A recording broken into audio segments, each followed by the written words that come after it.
Yeah. Look at the coast on the bin, kill it! Taking on gas, rapping.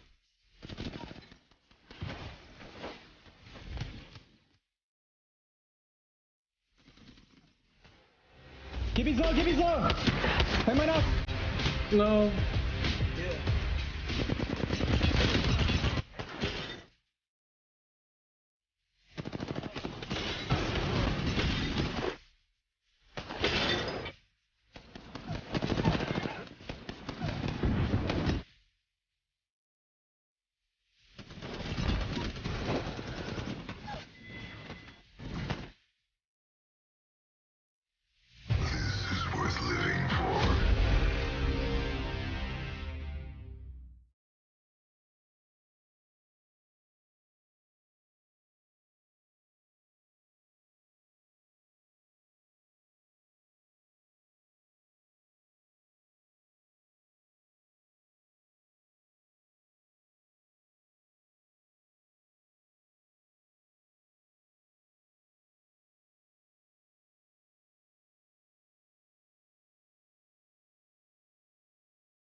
And we are in the dropship once again, which means it's time to officially welcome you to the Apex Legends Global Series North American Pro League. My name is Kate. Alongside me in this here dropship, we've got T-Squared, we've got Glitter. Glitter, I gotta ask right off the top, Groups A and B, they are some of the toughest in this Pro League, and today they face each other. So big brain question, what on earth is that going to translate to in today's gameplay, do you think?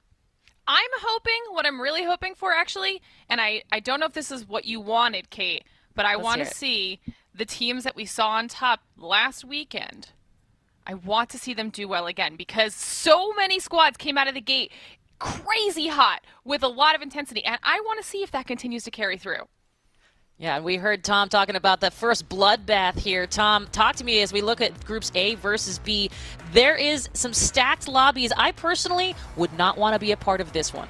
No doubt about it, and Glitter's always typically been known as a front runner, so that's why she wants to see the teams continue to do well. But yeah, there are a lot of heavy hitters in here. Watch out for TSM, G2, Renegades, NRG, Lazarus, Exa. I really feel like Group A could be a little bit stronger than Group B, but I want to see the teams that didn't do that well come through swinging. I'm looking at Ghost Gaming. I want to see Charlotte, Phoenix, OXG, a lot of these teams on the right-hand side, CLG.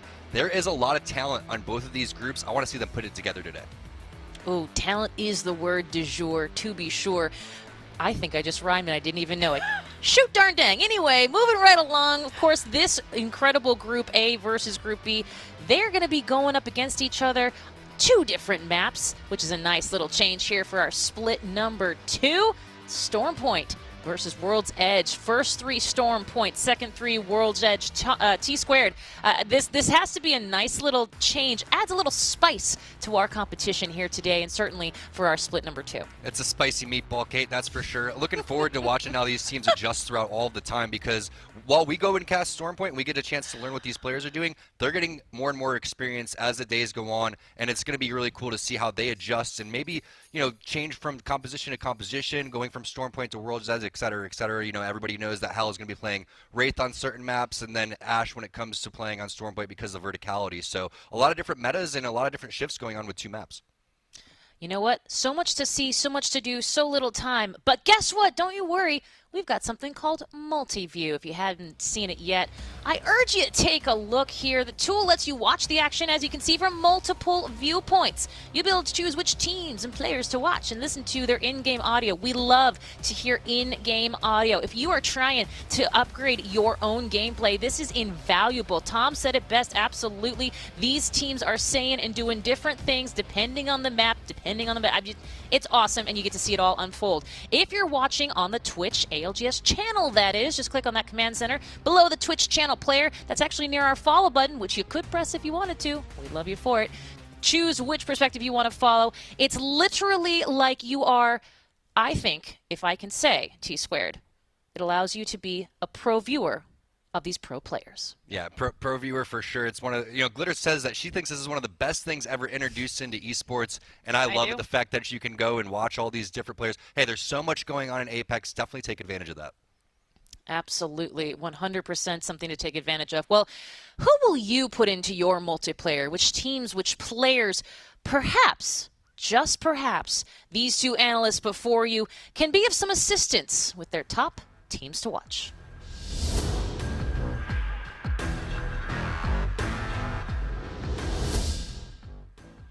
T-squared, I'm looking at you. Go! Yeah, last time that we saw G2 playing, they were absolutely dominant, so I'm going to have to go with G2 this time around. Results are designful, gentrifying. Definitely a team to keep your eye out in that multi-view if you get an opportunity. Keep in mind, in that multi-view, you get 4 options going total, so you could watch all 3 of these players, plus maybe someone on a different team, whoever you want that to be. But this was an ending where we saw just gentrifying going absolutely nutty, and look at the shots coming through with Devolt with the devotion. He barely misses 1 shot throughout the entire time, just taking out 3 players like it was nothing. I mean, yeah, G2 did do phenomenally, but we still have to talk about TSM, okay, coming in 2nd place right behind G2. One of the reasons I want to keep my eyes on TSM is because I think in our first weekend last time, we were really questioning what a lot of the squads are going to be able to do on Stormpoint, kind of throwing that new map into the mix. Well, TSM really succeeded on the new map and handled those changes very well.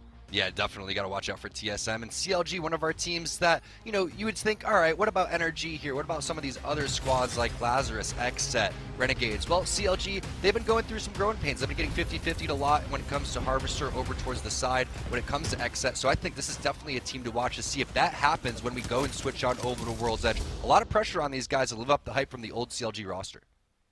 Absolutely, and I will say all of these teams have been continually, certainly here in just split number 2 even, in those final circles. So we are very excited to see them. So keep your eyes peeled as the action is just about to unfold in just a few minutes.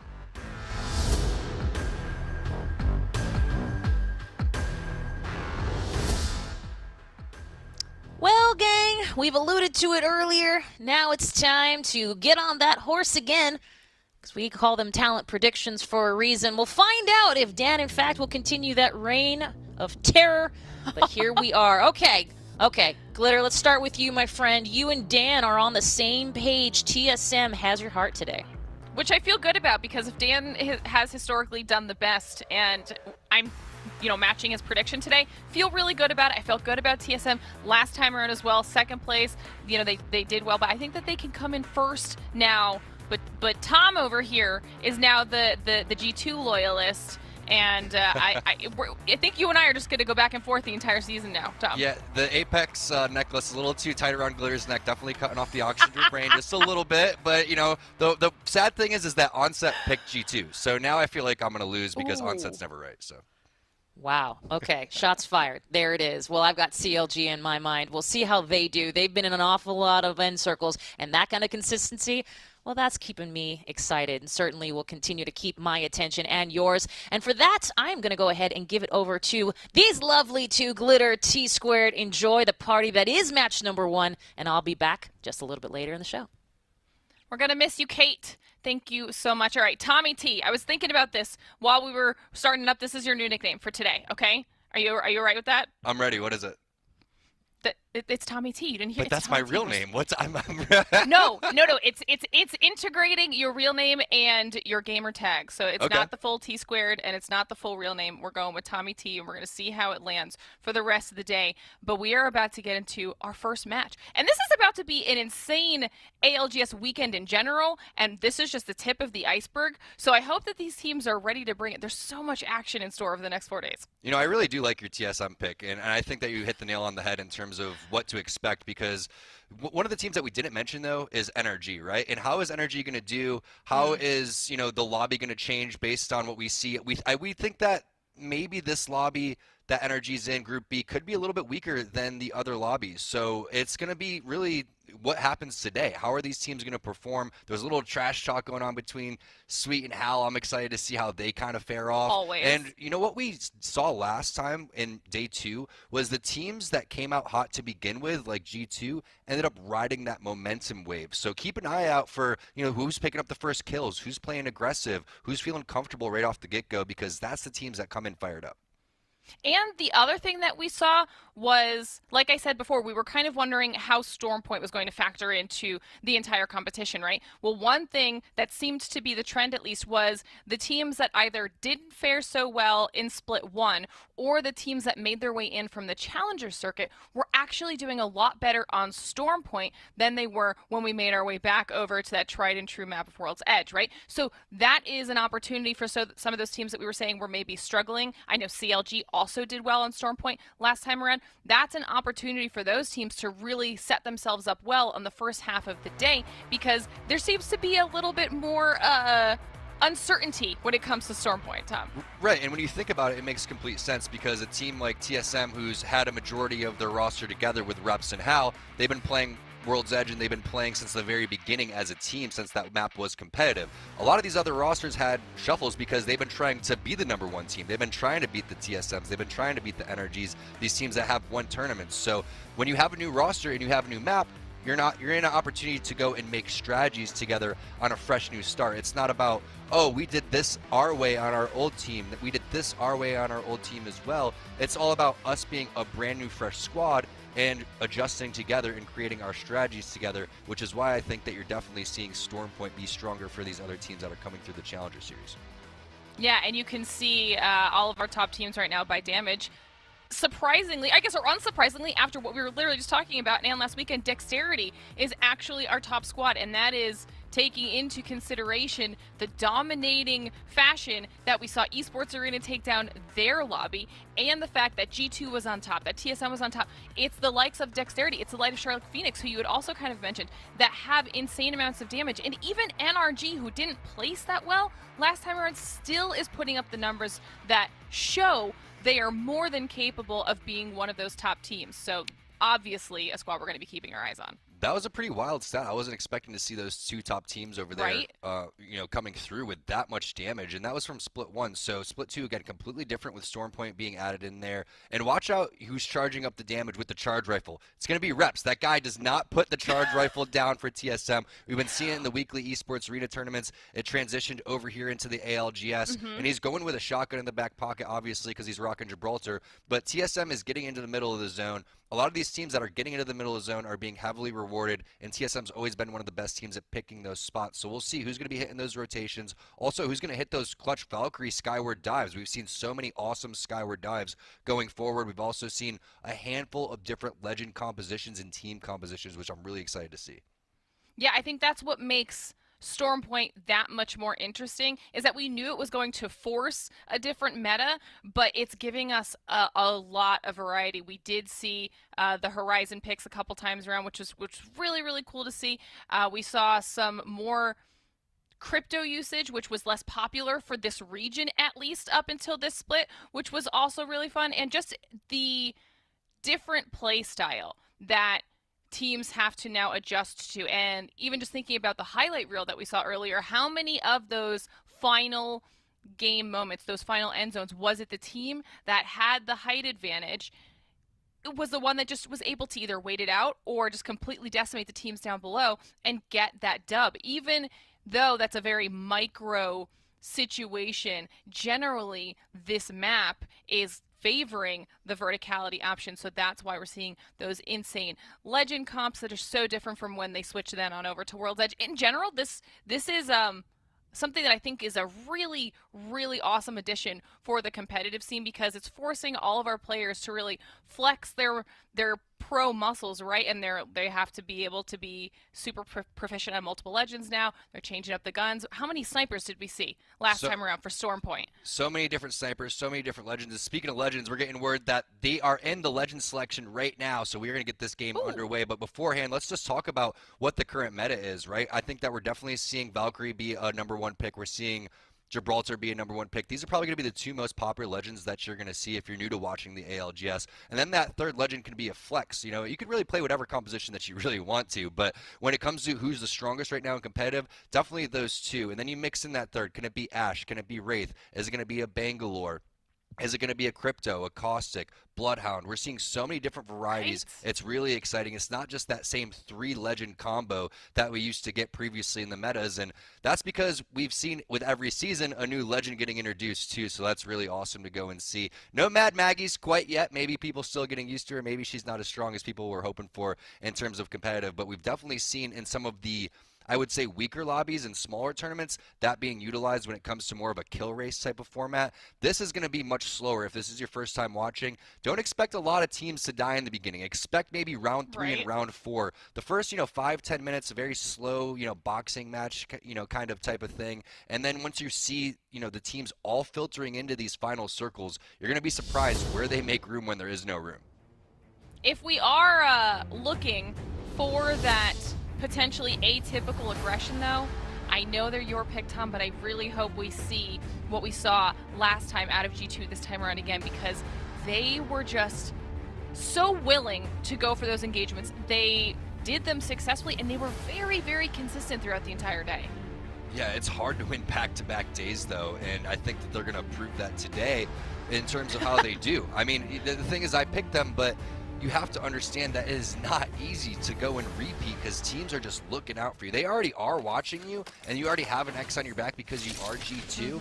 But to be able to be that consistent in a game that has a little bit of RNG, and that, when it comes to the zones, when it comes to possible third parties that are taking place, we'll find out just how good they actually are today in terms of how their placements are. But one thing's for sure, you can expect them to be going aggressive and be going all out in these team fights, as you mentioned. But every lobby's different. We have A versus B this time around, so it's going to be a completely different style, completely different drop points in the POIs for everybody as we take a look at a quick NRG landing and then a quick XSET landing and the loot that they're getting. No amazing loot quite yet, but XSET getting 50-50 right off the rip. They're actually used to this over towards World's Edge, so we know that with about a minute to go in this fight, they're going to either have to bail on this or take the fight immediately, because that's when the third parties are going to start to come through. So XSET, they're looking for the loot right now. They're trying to get an idea of when this fight's going to take place. The problem is, this early on the game, when you're dealing with a Bloodhound team, they're going to have a little bit of an advantage in this skirmish, and that's where you see multiple scans coming out from the Bloodhound. You have to stick shoulder to shoulder, because if you split up, you're going to end up getting punished heavily.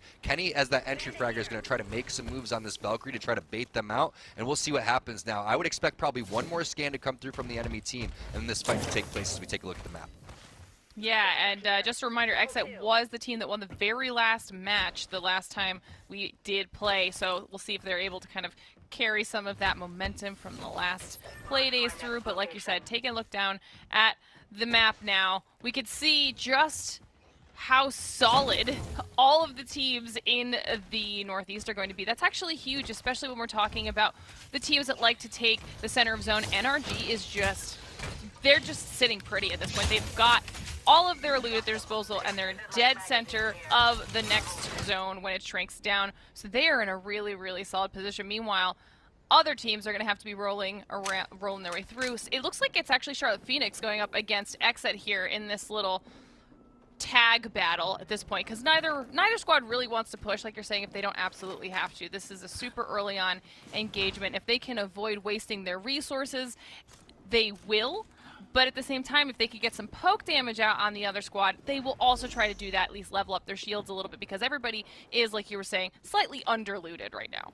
And this 50-50 is taking place because, again, this is very early in the split, and teams don't have a good idea of where they're going to land. One thing that EXA has done in the past is change legends based on these 50-50s, and one of the legends that we're leaving out is Loba, because if you need to bail on this type of fight, having Loba a little bit later down the line is going to be absolutely huge. But once the bubbles come out, you know the fight is going to be taking place. Kenny taking a lot of damage. He's going to go down first. That's going to be Bowser with the 30-30. Klain and Vayne going to have to do something here. Vayne, the newest addition, coming on over from 100.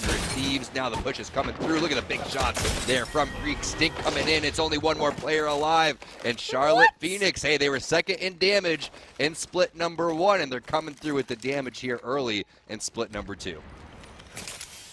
Tom, all he had was a triple take. He didn't even have a secondary weapon. My man's rushed him like it was a shotgun and just decided that they obviously had the advantage at that point. The second they got the knock, they had to take the opportunity and see if they could really capitalize on that. They did, and that's actually massive, taking out Exit that early. That's a very, very strong start for Charlotte Phoenix, and now they get all of that loot on top of it. Strong start, but we're going to have to keep up to date on what happens in game number 2 and 3. 50-50s are typically not ideal for either team, but Charlotte Phoenix is going to take those early kill points and confidence boost while they can. Now we take a look at the rotations coming through. Buff Pathfinder taking a lot of damage. That's going to be Kim-Chi Lee hitting that Phoenix kit first. He doesn't even have time to heal quite yet until he gets to safety. Ping's going down up over towards the high ground as they make their way through the forest. But tough situation to be using early resources and taking that type of damage when you're making your rotation. Now we start to see what's going on with Renegades. They're just going to be charging up those Evo shields and picking up a lot of loot from these prowlers. Yeah, and this is an addition to the map that I think is massive. If your drop is an area that gives you the option to use those mobs to your advantage, 100% you should be doing it, because even early on, even if you're making a lot of noise, most of these teams aren't going to be pushing you because, like you said, we're in a pro lobby. I was playing a little bit more passive, but you can see how many teams are already gathered up near each other. Now on board with OXG, who's looking like they might have been, they're going up against NRG right now, and NRG instantly takes out Protectful, so OXG is now down to 2 players. NRG is going to be able to hold this spot for quite some time. They know they're going to be battling people that are trying to at least gain some real estate, and NRG is the wrong squad to have to go up against in that situation. Did you see how fast he got thirsted once he got knocked? Yes. It was almost, it's like, oh no, I got knocked. All right, thirsted almost immediately right there. Energy on top of things, not letting Protectful get away. I have a strong feeling that Protectful was trying to bracelet out, but we know how long that bracelet can take. Sometimes when you're getting shot at, it feels like it takes 20 seconds just to get to where you're going. And now OXG going to have to do something with just 2 players. Yes, you do see that respawn beacon in there. You may have a mobile in your back pocket if you're lucky for Kubski. But keep in mind, Kubski, in a very early time in Apex when he was on Flashpoint, averaged 5th place overall. It was the highest average placing. So Kubski knows how to rat it out. He knows the situations. You can see the respawn is going in. They seem to be in a semi-safe spot, but Protectful has to be upset about going down that early on that Loba. Fortunately, getting Loba back in means that you are going to be able to steal loot with that Black Market Boutique, and it comes up fairly quickly. Maybe he's going to be able to even reloot his own box without having to go and hit that in the middle of the open. Yeah, that's why Loba is as good as she is for those late game moments like you were saying earlier. I mean, being able to not have to move to acquire a really good amount of loot for your squad is a massive, massive advantage that Loba obviously has over a lot of the other legends. Now, switching back to yet another squad. Looks like we're just going for a little drive, you know? Just taking the scenic route and enjoying the view as they decide to make their rotation into a safer spot. Do you really want the Ganjaman driving, though? That's the real question. This guy, I don't know about that. Someone needs to check that guy, maybe pull him over. But we'll see what the rotation is going to be a little bit later on. They're definitely on the outskirts trying to make their way in. Meanwhile, Ghost Gaming, we were talking about them, how we want to see them kind of step it up. That's the new roster. Rakinishu and Impulsive Dream coming through, teaming up with 6, one of our great IGLs that we have in Apex Legends. Rakinishu also one of our strongest Gibraltars too, but this is G2 on their late rotation coming through. You know that they always land on the outskirts of the map. Here goes a Horizon Black Hole though, double bubbles, double trouble coming in for Team Wash. Let's see if grenades start coming in, and they do. Antboy having to get out of there, and he does, but I'm surprised no defensive bombardment yet to try to fend off the teams on over towards the side. This seems like the perfect opportunity to throw it.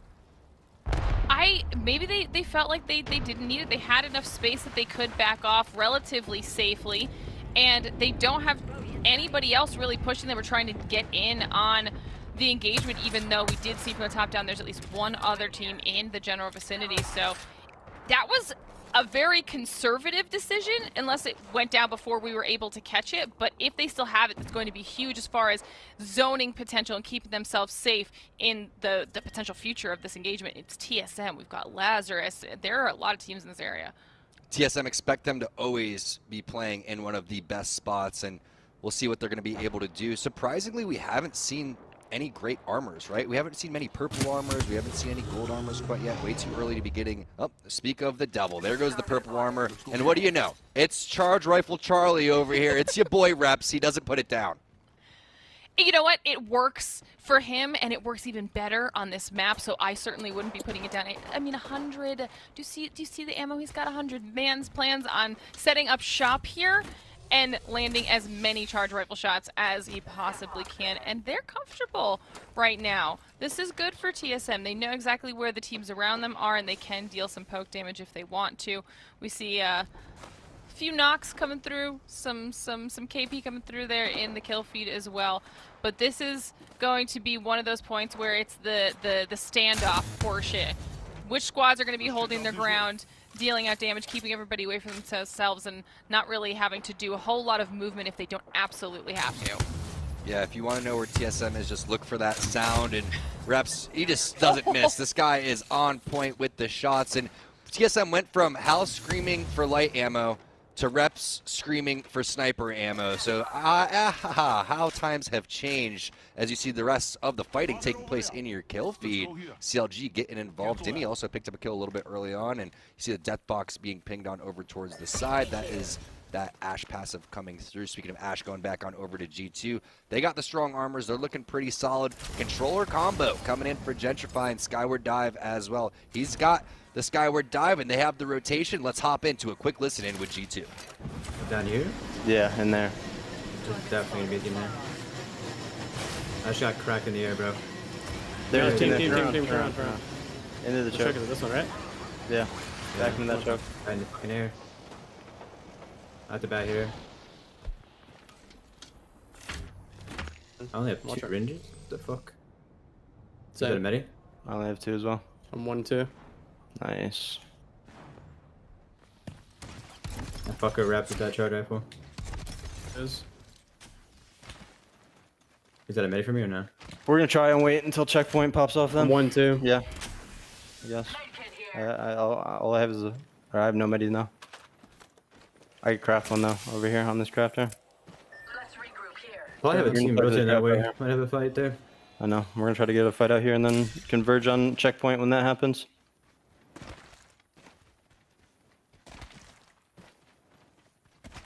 We're just gonna have to take control of checkpoint.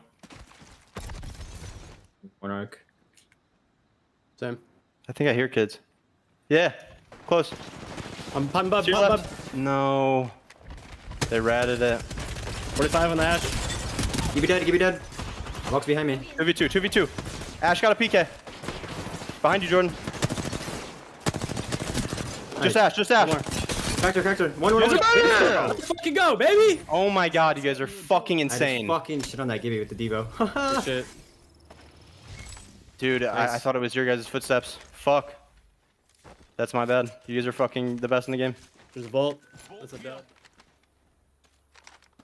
Okay, that was not what I thought was about to happen. I did not think that they were about to rotate directly in to Atlanta Premier, but G2 somehow finds a team that just happens to be riding it out in that general area, and then even when they instantly lose a player, they come out on top, Tom. Can we talk about the Valkyrie movement inside of the bubble to the next bubble for Gentrify? I mean, the Devotion Sash, it didn't matter that he missed the first 20 because it has so much ammo in it that he connects on the next like 80 shots that are inside of that weapon. But I love the small talk coming on over from Halo. That's something that we always preach. Apex, it's so important as well.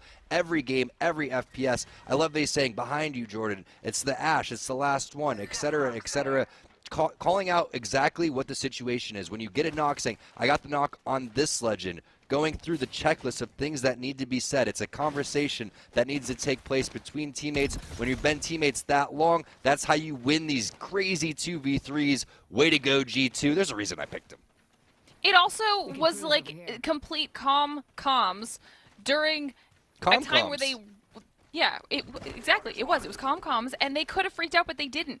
That there was no like saying the same call out 15 times in a row because they were panicked. That was just pure professional composure, and they were able to not only recover, they've now got all of that extra loot, and they've got vision on teams that are now in front of them. And when G2 starts to get hot, they continue to push this aggression as we see the shots coming out of Gent right now with 301. They want to at least push the squad out of their way or get some extra damage onto their shields. So what you're saying is every time that I scream one shot, one shot, one shot, one shot, that's not a good helpful. call out? Not helpful. Oh man, I gotta stop saying that then. But one thing's for sure, once you get G2 in a situation like you were talking about, they win a fight that they shouldn't have won basically. The confidence for an already confident team is going to skyrocket. I can't wait to see what they do for the rest of this time. And G2's always been a team that likes to play the edge and pushes their way in. When you do that, you're going to be taking a lot of fights. So let's see if they're going to be able to push and bully their way in here. We know that they have the Skyward Dive available for gentrifying if they want to go and use that one. Taking a look at W, you got Fury, you have Scissors, Phonyhead as well. They're in a decent spot inside of the zone. A lot of teams coexisting over here as well. Rocking the Horizon, though, and how many different Legend compositions have we seen already, Glitter? We've seen Horizon, we've seen Loba, Ashe, Wraith. It's just so fun to watch so many different teams with those compositions. It makes everything that much spicier. And we've got OXG now trying to get themselves into the fray. Kubsky dealing a little bit of damage here with the 301, just trying to feel out the situation. They decide they don't really want it. They're going to do a Skyward Dive, potentially just for an info grab, but there are lots of teams around them, so they probably do want to dip. And in the background, CLG also going for their Skyward Dive. And take a look at the top of your screen. That multi-view is live. It's been live the entire time, so go ahead and click that command center so you can see up to 4 points of views and get the comms from the teams. Exciting stuff here being added to the ALGS. We take a look at the shots from Nathan. Hey, and even pro players, they'll miss a full clip in the wingman, especially when you don't have a mag, and that's the beauty of the wingman. Don't give up on those shots and don't give up on that gun. It does some serious damage. It's one of the most versatile that we have in Apex. Little poke damage coming out of CLX as well. This is when things are about to start. They're going to be crazy, okay, right? We've got the third ring is closing down. People have to get inside of the safe zone, and so many teams have already been holding spots that any of these teams that play the edge are about to be forced into a serious situation where they're going to have to fight out for some of that space. But NRG has been holding strong here the entire time, and this push in could really benefit NRG as they're able to pick teams off on their way through. Let's take a look at that right-hand side to see the average kills, because if you're averaging anything over 1, you are in a good spot. Look at Xenox, Lou coming through the split 1. They were so dominant in terms of the slays. Taking a look at what W's doing over here. Phony taking some angles, using that Gibraltar passive to eat a little bit damage and almost be like that entry fragger. One thing's for sure, if they have the black hole. Oh my god, it got it. I've never seen a black hole disappear faster. That was pure panic. I mean, we saw what happened last time around when they couldn't get rid of it. It caused a lot of problems and chaos, so they definitely wanted to get rid of that black hole as quickly as possible, especially with the potential for those nades to come through soon after. We do see the bubble forced because of that black hole, and now we're watching as W tries to get some different angles potentially on the team that they now know is in a little bit of trouble below them. Back on board with the wingman shots coming out of NRG, though, and those looked a little bit crispier. Yeah, looking a little bit crispy. It looks like the fight is going right now. W is going to take this down low, and you already have one knock coming through. I believe that could have been the Kraber on the backhand side. That is going to connect, and that was. So that's going to be Trust going out. Phony going to drop down, and that wasn't even their kill throughout all of that as they get back on over towards that high ground. They have the grab lift if they want to go and use that one. A lot of times the grab lift will be used to avoid those defensive bombardments, but tough situation for Buff Pathfinder. They've just been getting bullied the entire time from the high ground.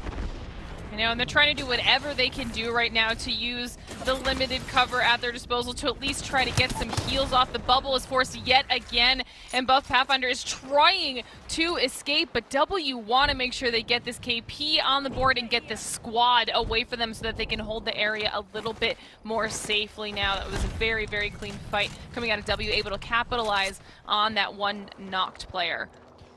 Pulse of Dream going huge for Ghost Gaming. They get 6 back on up. Meanwhile, a fight with TSM. That's going to be on to 4C1. You can see the shots coming through. It's going to be a couple players down. That's going to be a 3-on-1 situation as the bubble. Perfect placement coming in for reps. Very nicely done. But we also have in the kill feed Renegades going up against G2. 2 massive teams going up in a fight as round 4 starts to close. If you're just joining us, this is what Apex is all about. Round 4, round 5, just an absolute bloodbath as these pro teams trying to fight for such little vacancies that are on the map. The real question is, will G2 be able to come out on top yet again with only 2 players alive? There's so much damage raining down from above. It's not looking real good for G2 at this point. Gent somehow survives with barely a sliver of health, is able to also get a battery off and see if he can maybe make his way out of this chaos that they've somehow stumbled into. This is not what G2 wanted to happen. What a powerful knockdown shield though throughout all of that. Gentrifying's gonna get the bleed out onto 6. You can see sweet Nathan, half of energy, if not all of energy. Yes, they were eliminated in 13th place. Meanwhile, CLX waiting for that bubble to dissipate. Arc Stars are in hand for Mr. Hakulo. There goes the smoke coming in for Serial. TSM still healthy on the outskirts as we take a look at where round number 5 is gonna go. Really not much playable space. It's gonna have to be out all in the open here, Glitter. If you're not playing Gibraltar, you're gonna be in a tough spot. CLX, they're gonna have to rely on those smokes or use the enemy bubbles. Somehow, some way, G2 gets one of their players back on up, and now you can see what they're doing with just a 2-man squad. Completely possible, but they are by far the team that has to make the biggest rotation going in. TSM, you can see them stuck in the crevice on the outskirts right there. Hal hitting some loot outside of the zone. This is getting absolutely wild here in our first game in Storm Point. G2 were almost able to claw their way back from the grave, but get pushed yet again. Gent is now fully down, and they do not have the banner. Designful's going to have to figure out how he wants to rat his way out for the rest of this game. But, I mean, you're talking about how necessary Gibby is about to be in these final moments, but with all of these fights going on, it's possible that even if they have a Gibby, their bubble's down. They've probably used it at some point with all of these fights going on, and it's going to be very interesting once all of these teams have to pop out from the limited cover they have down here into that final area. You can see TSM is forced into making their way up, and there's potential for them to run into Scissors and Co., and I believe they are, and taking some damage, some punishment for it as well. Meanwhile, CLG is popping off in the kill feed. Yeah, CLG going absolutely bananas. TSM trying to figure out how they're going to get into the zone. They're going to have to take this fight directly in front of them. There goes the bubble forward from Reps. Holy cow, he tossed that thing, but he tossed it directly on the enemy team, almost doing him a favor. Talking about a yeet right there. That was a yeet bubble. It didn't work out. Somehow Verhulst is able to escape, though, potentially, you know, giving them an opportunity to wrap for some more points while the rest of the teams find themselves yet again stuck in more fights. Lazarus, who we saw a long time ago in a top-down view, has been able to hold their position on the end of the zone this entire time and is still alive above OXG across from W right now. And we saw those pings coming out. Looks like W might be aware of that positioning, but that could potentially be a winning spot for Lazarus depending on how this zone moves from here on out. But we can see we've got Charlotte Phoenix, CLG, we've got OXG, TSM, the lone. Can Verhulst do it? Can he rat for more points, Tom? Verhulst is looking pretty good as the rat, but CLG is coming in strong. Just look at how many points they already have. 16 points. Kate has got a big smile on her face after that one. Her pick is looking really strong right now. 3 players located around that corner. An Arc Star possibly going to be able to land right here. Only 2 Arc Stars left. With that zone closing, it may be best to just hold on to that one, but they get the Horizon to throw down that Q, and whew, that was a close haircut right there coming in. Now the bubble is going to be used, like you said, Glitter. Whoever holds onto their bubble last year typically going to have an absolutely huge advantage. Once you get that armor check on the Gibby and you see that that one is red, definitely want to back off. With so many squads, this is going to be such an interesting zone. Good shots there coming in for Nano. Oh, Greek is going to go down. Defensive and Farba onto Phony's head. Usually the fighting takes place a little bit later once this zone closes, but the teams are not even willing to wait. This Devo Kraber combo right now on Mamba is just decimating the squads in their vicinity. This is going to be huge for CLG, and we were talking about this earlier.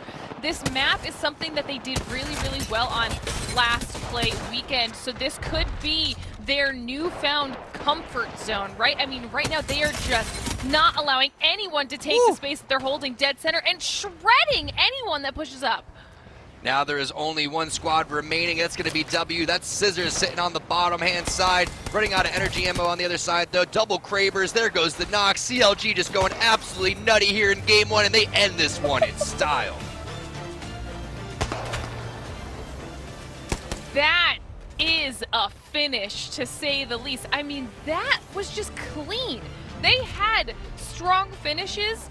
Last time around, they had a second place in the very first game of Store Point. They had a third place in the second game of Store Point, but now they have the dub. They've got that first place finish. They have fully podiumed on this map. Like I said, this might be where they can really start to shine.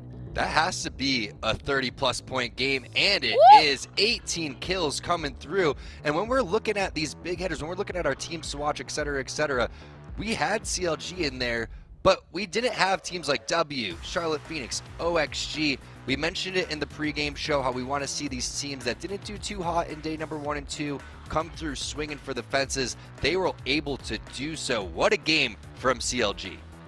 That's insane. I think that's tied right now for the highest amount of kills in any one of our wins for split number 2. So congratulations to CLG as we see where the rest of those teams fell for this match. I mean, I think maybe a little bit surprising with some of the squads that we thought were going to do well, and I think that's just going to be the theme now on Storm Point until things really, really settle, is that it is just allowing so many other squads to shine, and I love that we're seeing the competitive ability of these players as we get to see the damage numbers here. These have to be scary, right?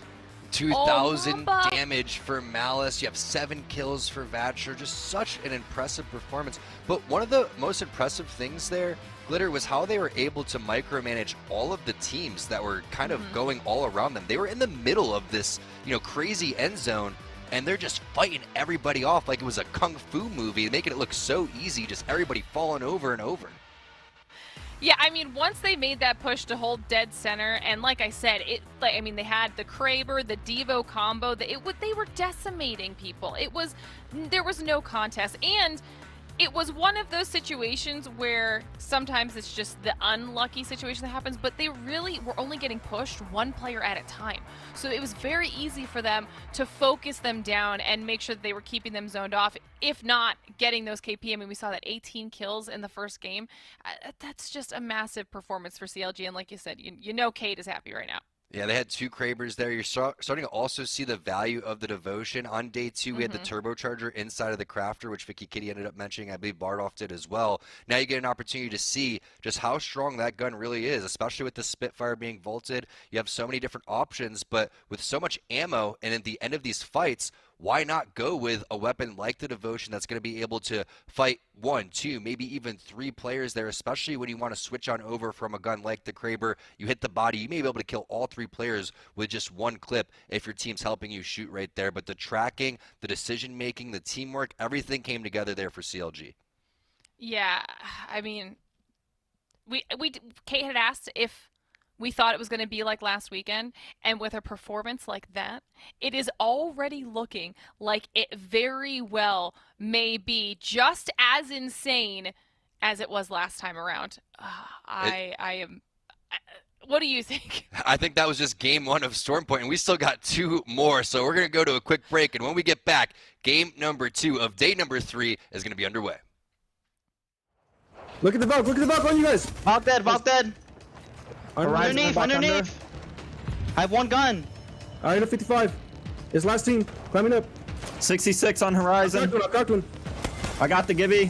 Got the horizon. Last one. On me. Yeah, dead. Let's go, boys. Let's go. Monster Energy, the official energy drink of the Apex Legends Global Series.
Welcome back, everybody, to the ALGS Pro League. It's Split 2, and usually a lot of people say that 3 is the magic number. But in the case of CLG, our Game 1 winners, Dan, you have to put a 0 on the end of that. 30 points. Game number 1. It's not very often we see that. But before we get into things, Dan, I want to say it's great to have you back, buddy, alongside me.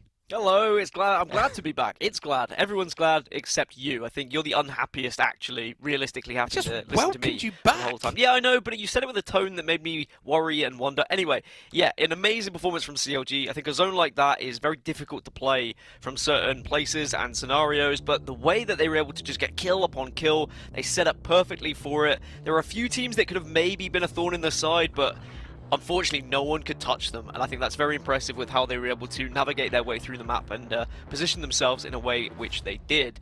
The only team that came close to them, of course, statistically, W. They had a good game with the way they moved across as well, but a few disappointing results elsewhere. TSM, they got stuck between kind of a rock and a hard place where they were trying to force themselves into the circle, but certainly a nice game one to kick things off here. Yeah, and a very nice game one. One of the best game ones we've probably ever had, to be honest with you. 30 points on the board is about as good as you could possibly get, but for the rest of the chase impact down, we always say, right, if one team pops off in a game, it's kind of good news in a game number 1, because it means all those points are kind of taken away. It means that the other games ahead of us, you know, there's an opportunity to jump up the leaderboard a huge amount. So I think for the chase impact, and there's a lot of talk to be had about the chase impact today, because there's a few teams in this lobby who have disappointed in the first couple of match days, and I think they're going to want to step it up a little bit.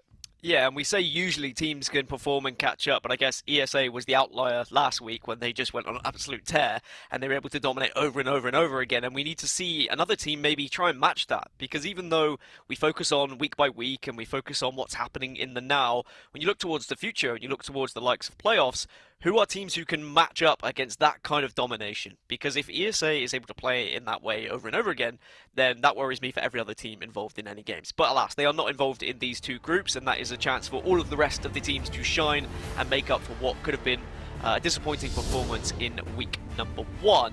But here we go, match number 2 is about to get underway. Very excited to see what's going to happen, of course. There were a few conflicts during the drops. CLT Phoenix taking down Xset earlier on in a 50-50. Maybe that matchup will happen again.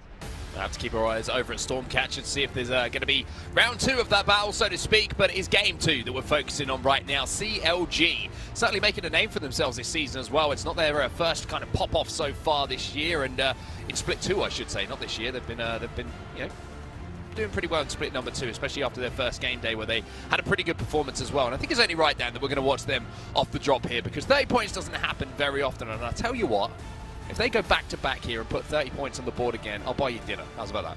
That sounds good. Can I pick the restaurant? Absolutely not. Okay, so it's dinner at a fast food restaurant. Got it, but either way, I will take it. It's food. It could happen. You know, with CLG playing in the way they did, they looked so comfortable in all of their fights, and as I said previously, their positioning was phenomenal. So we'll see whether they can have something similar. A zone may play a big part in that, so it's going to be how they transition from their drop area here to where that circle is going to be. But they'll be fueled and have so much confidence in them right now, Mark.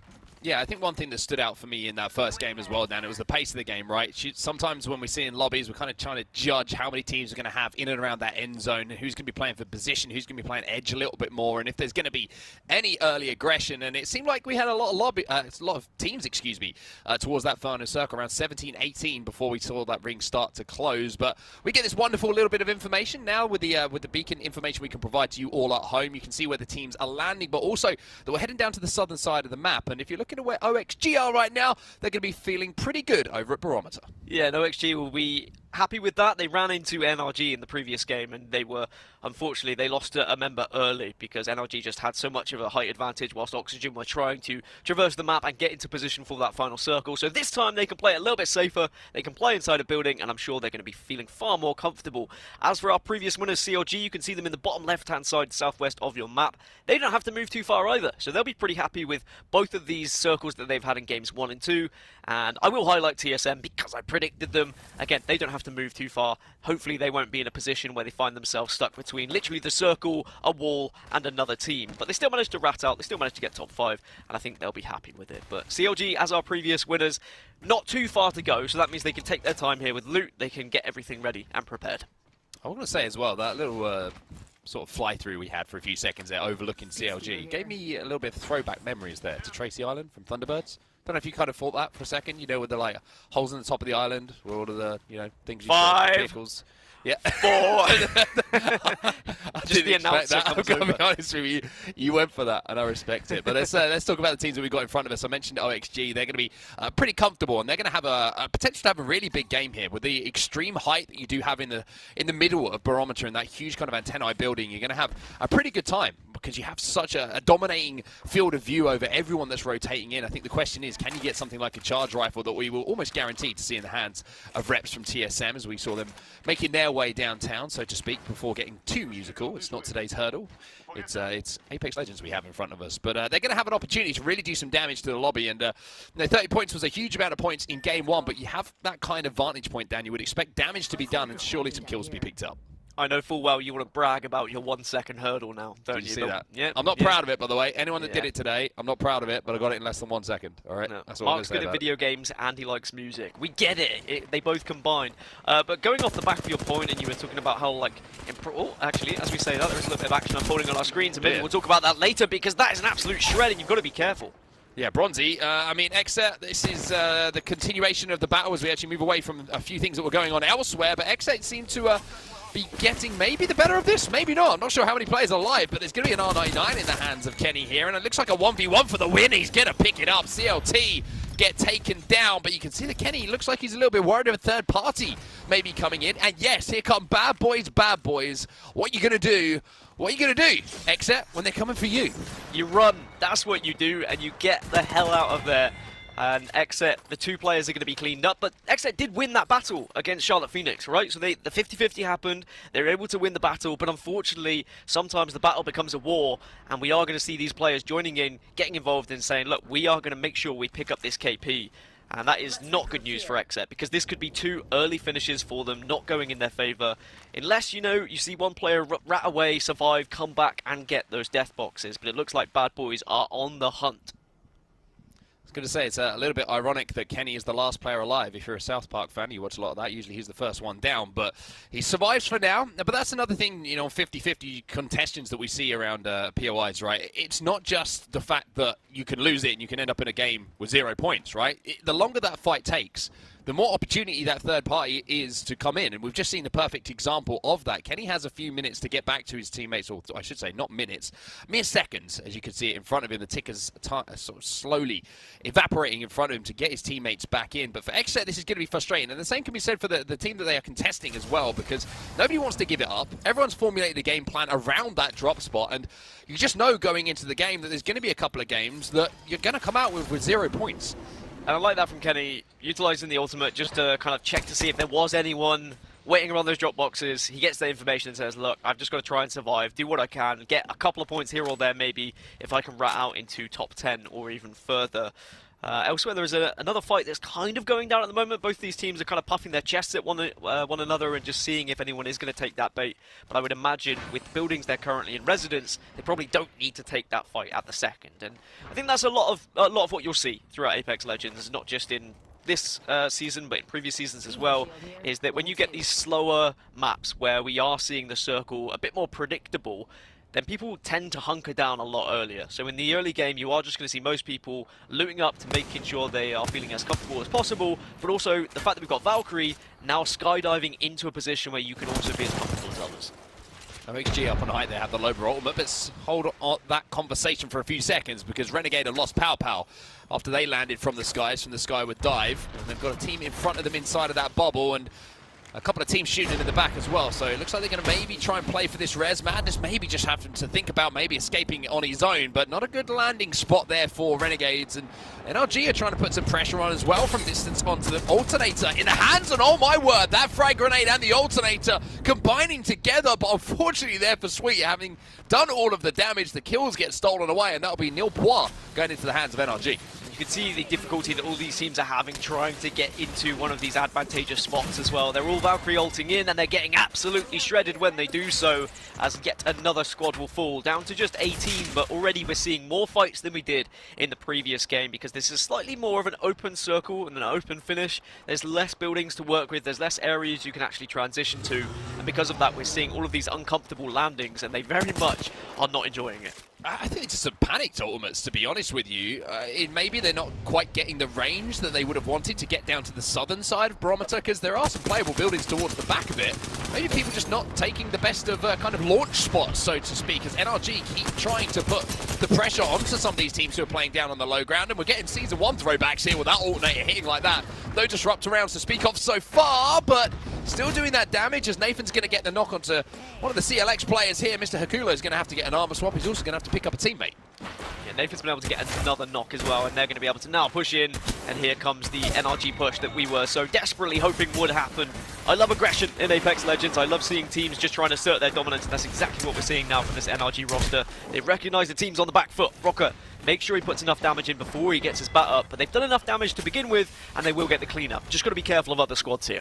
I was going to say, NRG maybe not clearing up this fight as quickly as they would have wanted to. A couple of missed shots coming in, and Sweet has actually been taken out and finished. So you can see CLG having a little sniff around the situation at the moment, and NRG, who are trying to be the aggressors, are trying to be proactive inside of a Barometer where we find ourselves. Unfortunately, maybe not making the right call in that position. Yeah, it's one of those where they probably thought they could clean it up a little bit quicker, but the other team made it far more difficult for them, and I think that also is down to going up against some of the best teams and players in the world, right? You're not just going to forfeit yourself and your team and just roll over, show your belly, and in fact you're going to make it very difficult for the opposition just in case a third party can help you, and that's exactly what happened. Sweet loses his life, NRG down to 2. Of course they do have the box and they can deliver it to a beacon, but that is going to be a difficult position to play if they can even get him back onto the map. So one of those ones where just have to be a little bit quicker with your push. They showed the aggression. You could argue that they did the right thing with the aggression if you want to see aggression, if you want to see a team play to that standard where they pick up lots of kills. But unfortunately, the other team, because they made it so difficult, they just weren't able to get it quickly. NRG might have to forfeit their spot here as well. They might be thinking about hitting a respawn beacon or just getting back into a position where they can get a teammate in and get Sweet alongside them and then kind of work him from edge, or maybe redeploy a little bit later on. But some difficult decisions to be made here by NRG, who are trying to get out the focus, I think, of a lot of the teams who had made their way into Barometer already. So the call's still coming in to try and get us back to a 3, because we're going to be able to survive a lot better if we have 3 players alive rather than 2. So NRG kind of a little bit of a, okay, we're going to give up a little bit maybe now of the ground that we had, the position we've had, but we feel like it's worth it just to make sure that we're a full roster moving forward.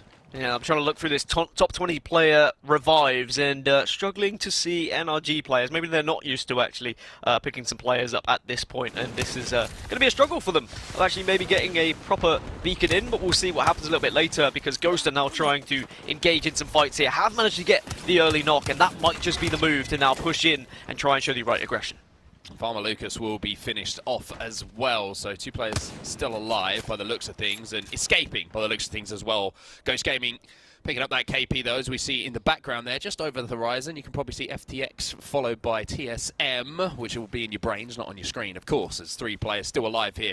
Maybe thinking about looking for a third-party opportunity, TSM, but got to play this one careful. Atlanta Premier, let's see a little bit of their POV. Asura, a man who has been stepping up in quite some way recently. Been very impressed with what I've seen from him. But TSM inside of an egg once more. They are the yolk, so to speak, and they're looking pretty comfy.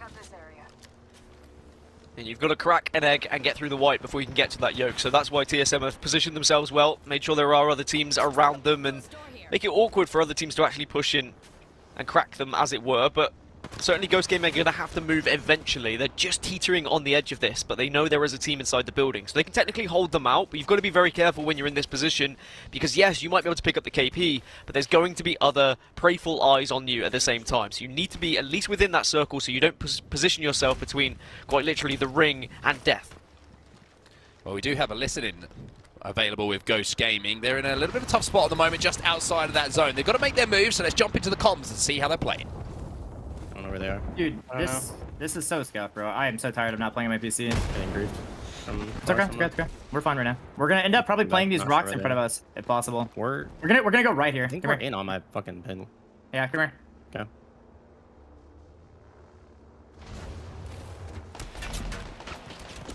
They're behind us still. I had the bubble. Dude, they're still behind us. Trying to stick res. Okay. Yeah, they're in zone, just tanking it. Okay. You smoke us? You just smoke or no? Yeah. They could be ult on us, I don't know.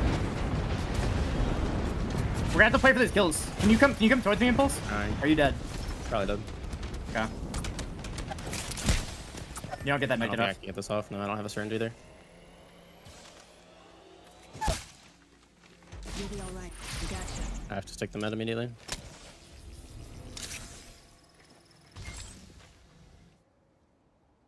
They're backing out. Okay, I'm playing on the left side here then. I Yeah. don't think I can't get the med kit off, can I? Okay, I did. Holy shit, that was close. They're walking forward on me. I don't have any white heals left at all. You wanna come back to me in Valcult? I got a Phoenix. So. Wait, one. Oh, wait, what the fuck? Bro. Stud, bro.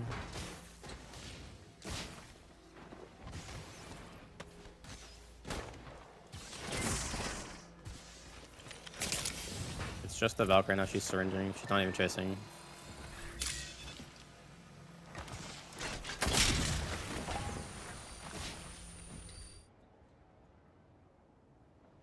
Oh, this is so scuffed.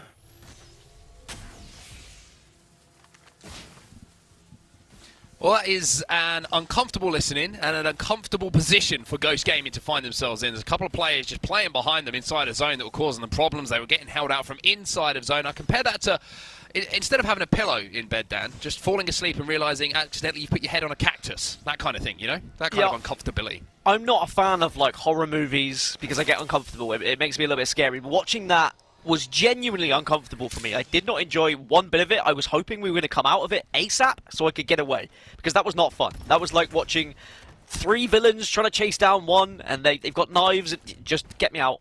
We avoid it. Ghost Gaming, they're still alive though, but now we can focus on someone else, thank God, as G2 are going to be making their way to the next circle. Quite a lot of teams haven't been able to get into that central circle. That's what you'll see from a lot of the teams that were a little bit further away from that circle pool.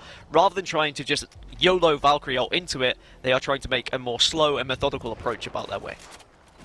Well, you can see where that circle's going to be pulling it. It's to the southern side of Barometer, as I was kind of expecting. Usually moves to the deep pocket, so to speak. Shout out to Hodzik, as always, for the TM there. But G2 trying to make a little bit of a push onto AP, who are trying to escape. Ronnie is alongside Asura. This is the team that were actually holding out Ghost Gaming a few moments ago. So quite a lot of a fight going on, actually, around this area, around Ship 4. And it looks like G2 don't fancy this. They've got the zone closing behind them, and it looks like they're going to try and make a Valcol in towards that southern side of Barometer. So this is a really big move for them. You can see other teams also trying to time that Valk ult as well, and G2 and Gent's got the responsibility to try and get them as close as physically possible, and it doesn't look like they're going to be able to maybe quite make it there, so a little bit of an abort, and there's a team inside of this building, Dan. Well, G2 are very good at fighting their way out of difficult situations. We saw that from the ambush in the previous game, and this is going to be another test on their 3v3 ability. They've been able to get into the building, so that's job 1 done now. They know Lazarus are above them, or they know A team is above them, but it's going to be a choice of do they take this fight, or do they just try and survive and bait Lazarus down to them? Well, the problem for G2 here is they use the bubble as well, so they can't bubble up the stairs and be aggressive. They have to kind of wait a little bit to make sure that bubble comes back to give them the opportunity. And here comes TSM in the background as well. So if a fight breaks out in this building, you can already see that Howe is sniffing at the opportunity to jump in for a third party. You can also see that Lazarus are ready for the fight. The Rampage is revved up. They've got the Mastiff in the hands of G7 Dank, who's trying to hold that staircase as well. You always want your Gibby with that arm shield doing exactly. And NRG are back in the game here. Look at this, Sweet has been revived, but they're not in a great spot at the moment. You can see that they're trying to hold a team out on edge here, but they do have to make their way towards zone in a few moments. Yeah, back into a similar spot they were in earlier before they were taken out, but by that time the circle has obviously moved. Nathan's being put under a lot of fire here, but thankfully there is plenty of obstacles to put in between him and that gunfire to battery up. But you are right, they are in an uncomfortable spot where they're not going to be in this circle. They know full well there's going to be plenty of teams ahead of them, so what they're trying to do is make up for that by getting some KP, by getting this team that is just on the edge of circle that is in an even more awkward position than they are. Well, let's see what NRG say in this fight, as actually the Valcol's going to take the fight away from them towards the heavens. But let's jump into a listening anyway and see what the next move is for NRG. Alright, broke off Kraber, I forgot.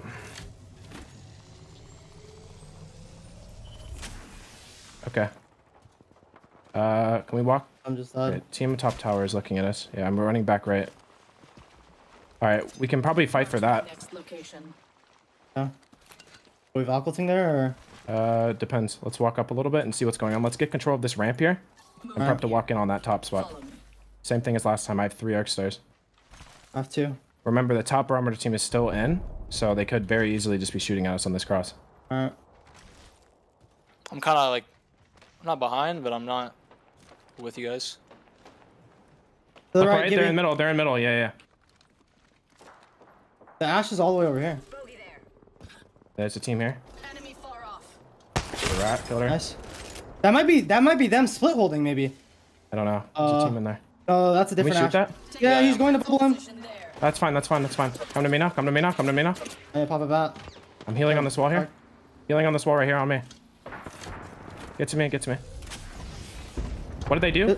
There's a team on the right bubble resing, and then there's a team inside, a different team inside the zip, I'm pretty sure. Okay, come with me. We're gonna jump down left. I'm gonna TP us below them, okay? Come with me. Okay. Yeah. Take my TP now. Stay below them, inside the come down to the crates that are like on the slant. Wait, near me, near me. Bubble this. Crack, give me 100. Dead. 99 valve. Dead. Cracked. Try to come 97 flash, 97 flash. Dead. Come down around the corner. Come to me. They can't see us from here. Come around. I'm 1 HP. There's a crate on me. No, they're not looking above us. They got farmed. Farmed above. I'm gonna try to Kraber one. Popping a med. Oh, I shot one above. We're fine. Nice, come to me. I'm phoenixing. Try to loot these bodies. I have no bats. I'm out of bats as well. Bach just flew up here. Let's regroup here. I'm batting this red. Are we out of bats completely? Yeah, I'm out of bats. Listen, I'm just use that to heal it up to red. Love that. I mean, the intensity, I mean, the push, the rotation, everything had to work for NRG there. And I tell you what, Tom was saying that Reps is born with a Kraber in his, with a charge rifle in his hands in these games on Storm Point. Well, it seems like across Apex Legends in general, Sweet always has that Kraber in his hands. Fantastic IGLing as well from Sweet. Great to get a listen in, and you can really hear how much the team trust him. They've got to be careful though. CLG very close to them. And if it weren't for the fact that CLG were getting naded to high heavens right now, they might have been able to put some pressure onto NRG. But for now, NRG can stay safe down low, but it's not going to be a fun period of time trying to get into this next circle for them. But with Sweet leading the way, you know full well there is going to be a plan, because he's very quick at thinking on his feet. 11 squads remaining. Of course, one more team has to go before you get those extra points from placement. So this is a very important next team fight for whoever goes down first.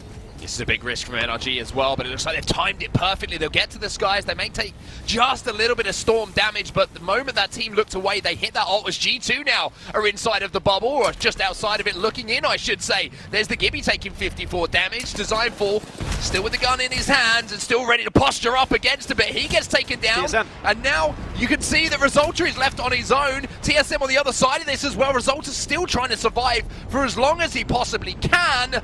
And it looks like TSM will survive, but also G2 still have that one player alive, but how long is he going to be able to survive? Here comes CLX to clean up the rest of G2, and now they do the damage onto TSM as well. Yeah, able to get one knock onto TSM, but Reps and Imperial House still holding on strong and still trying to fight with every tooth and nail. 7 squads remaining. TSM can get a res, still in a good spot now because they were able to hold off CLX. Really impressive stuff from these boys, but they need to work together. This might work out for them as well. You can see that Verhulst has got the opportunity to pop a battery and then get to the rest of his team as AP are trying to push up behind. But also in front of them, I'm pretty sure that this is Lazarus that are trying to hold them out. But how does the damage with the Wingman? Now officially a Wingman player after the pop-off games that he had in recent memory in that ALGS playoffs, where TSM, of course, managed to take home that first place. As we see now, the teams remaining on the right-hand side. TSM, Atlanta Premier, LMK, CLG, W still all involved. They're actually gone out, we're down to our top 3. As Atlanta Premier is down to just 2. And remember, multi-view is live. If you click the command center, you can watch different POVs. You can see which team is fighting from where in this final circle. TSM have fought so hard to stay in this position. With round 6 closing now, they need to make sure they have a game plan. They know they're being held. They don't know who by, but LMK have got perfect visuals on them. And if they don't get pushed by the 2, who in theory won't want to push because they are a 2, this is going to be very difficult for TSM to escape from. TSM are going to have to move as well because they have that zone closing behind them. AP are going to be watching their cross. TSM have got a really tough situation here to try and play. I don't know if they're going to decide to maybe try and ape Atlanta Premier, get the armor swaps, and then maybe look for that 3v3 fight. But Atlanta Premier are the problem here for TSM. They can just wait it out. As you said, they can let everything happen in front of them. Or maybe they're going to play upset and actually help out TSM here as they move forward. no team wants to be the first to engage, but if TSM spot the AP Aura 2, which it looks like they may do now, they might just go for that ape as you say, but at the same time, they're reluctant to push. They know full well they are also being pressured by LMK. You have to time this perfectly, otherwise you will find yourself not just on the receiving end of fight, but maybe finishing in 3rd place. Valuable points at stake here. Well, Hal sends a frag to the heavens, prays that it lands and some big numbers pop up to maybe clear a little bit of space for them. LMK are the team who are holding TSM. Timmy's going to have to back up for now. He's got that R9 and the wingman in his hands. As TSM managed to kind of at least crouch forward a little bit. Something to point out as well is, of course, he can play in these last moments as well. AP now make the play. Hal gets 1, Hal gets 2. That's AP out. TSM into top 2. And now you would expect surely the push to come in. But maybe there's an opportunity for Hal to go huge. 145 from Hal. He hits 4 shots with the wingman. TSM backs against the wall. But that's what they do best. Team Solo Mid doing what they do best, as you say. Fantastically played. If you watch that, you dissect it. They were so patient. They were also baiting, switching. They were trying to encourage teams to jump on them. They wanted that fight to come to them rather than them having to push a fight, because they knew full well if they exposed themselves to too many angles, there was just a crossfire at all times. So instead, they played the objects that were there and available to them, got as close as they could. Eventually, AP, I think, got a little bit worried about the position they found themselves in, so they felt like they had to dive on a team. And, I mean, TSM were there. They were ready. The shots that we just saw hit from all 3 of the boys was incredible, and because of that, they come away with a victory and plenty of kills to go alongside it.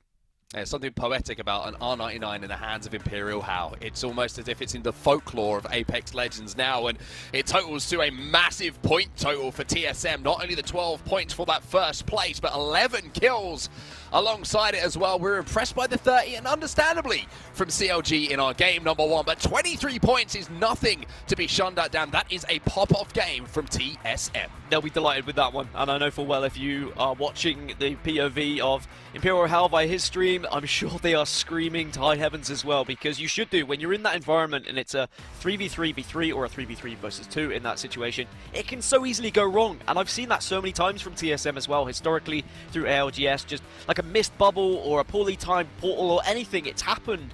But now it just seems like TSM are starting to get better and better as a 3. They know how to play around each other. They knew exactly what they wanted to do in that scenario as well, and it really was played to perfection.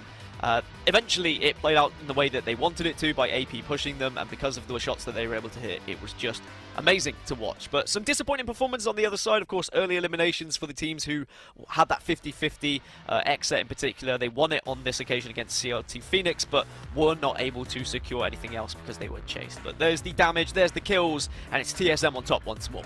Yeah, very kind of consistent damage across all 3 players, stepping up. Reps with a big game as well. 5 kills for the Gibby, and Imperial Hal in that last moment. That R99 spray is a thing of poetry, almost artistic in the way that that gun is used in his hands. Verholst at the end as well did some good damage, but also the res that came in from Reps in those final moments and then being able to hold down was really the difference. Fighting that as a 3, it's probably the only reason they win that. If Verholst doesn't get back on his feet in that final situation, then we might be saying the outcome of that game is not a TSM win. Yeah, even though I was kind of dissecting, talking about the final circle, if we go back, like you say, to the previous fights that they were involved in, those are so tough. When a team's holding you out from a building and all you've got is a rock to play through as well, usually you are going to be on the receiving end of getting absolutely drilled, but they did it well. Like you say, the bubble came out, they timed their abilities successfully. They were a little bit fortunate with timings of third parties, but that's what you've got to try and expect in Apex Legends. You almost have to give yourself that time so that other teams are going to be able to join you and help you.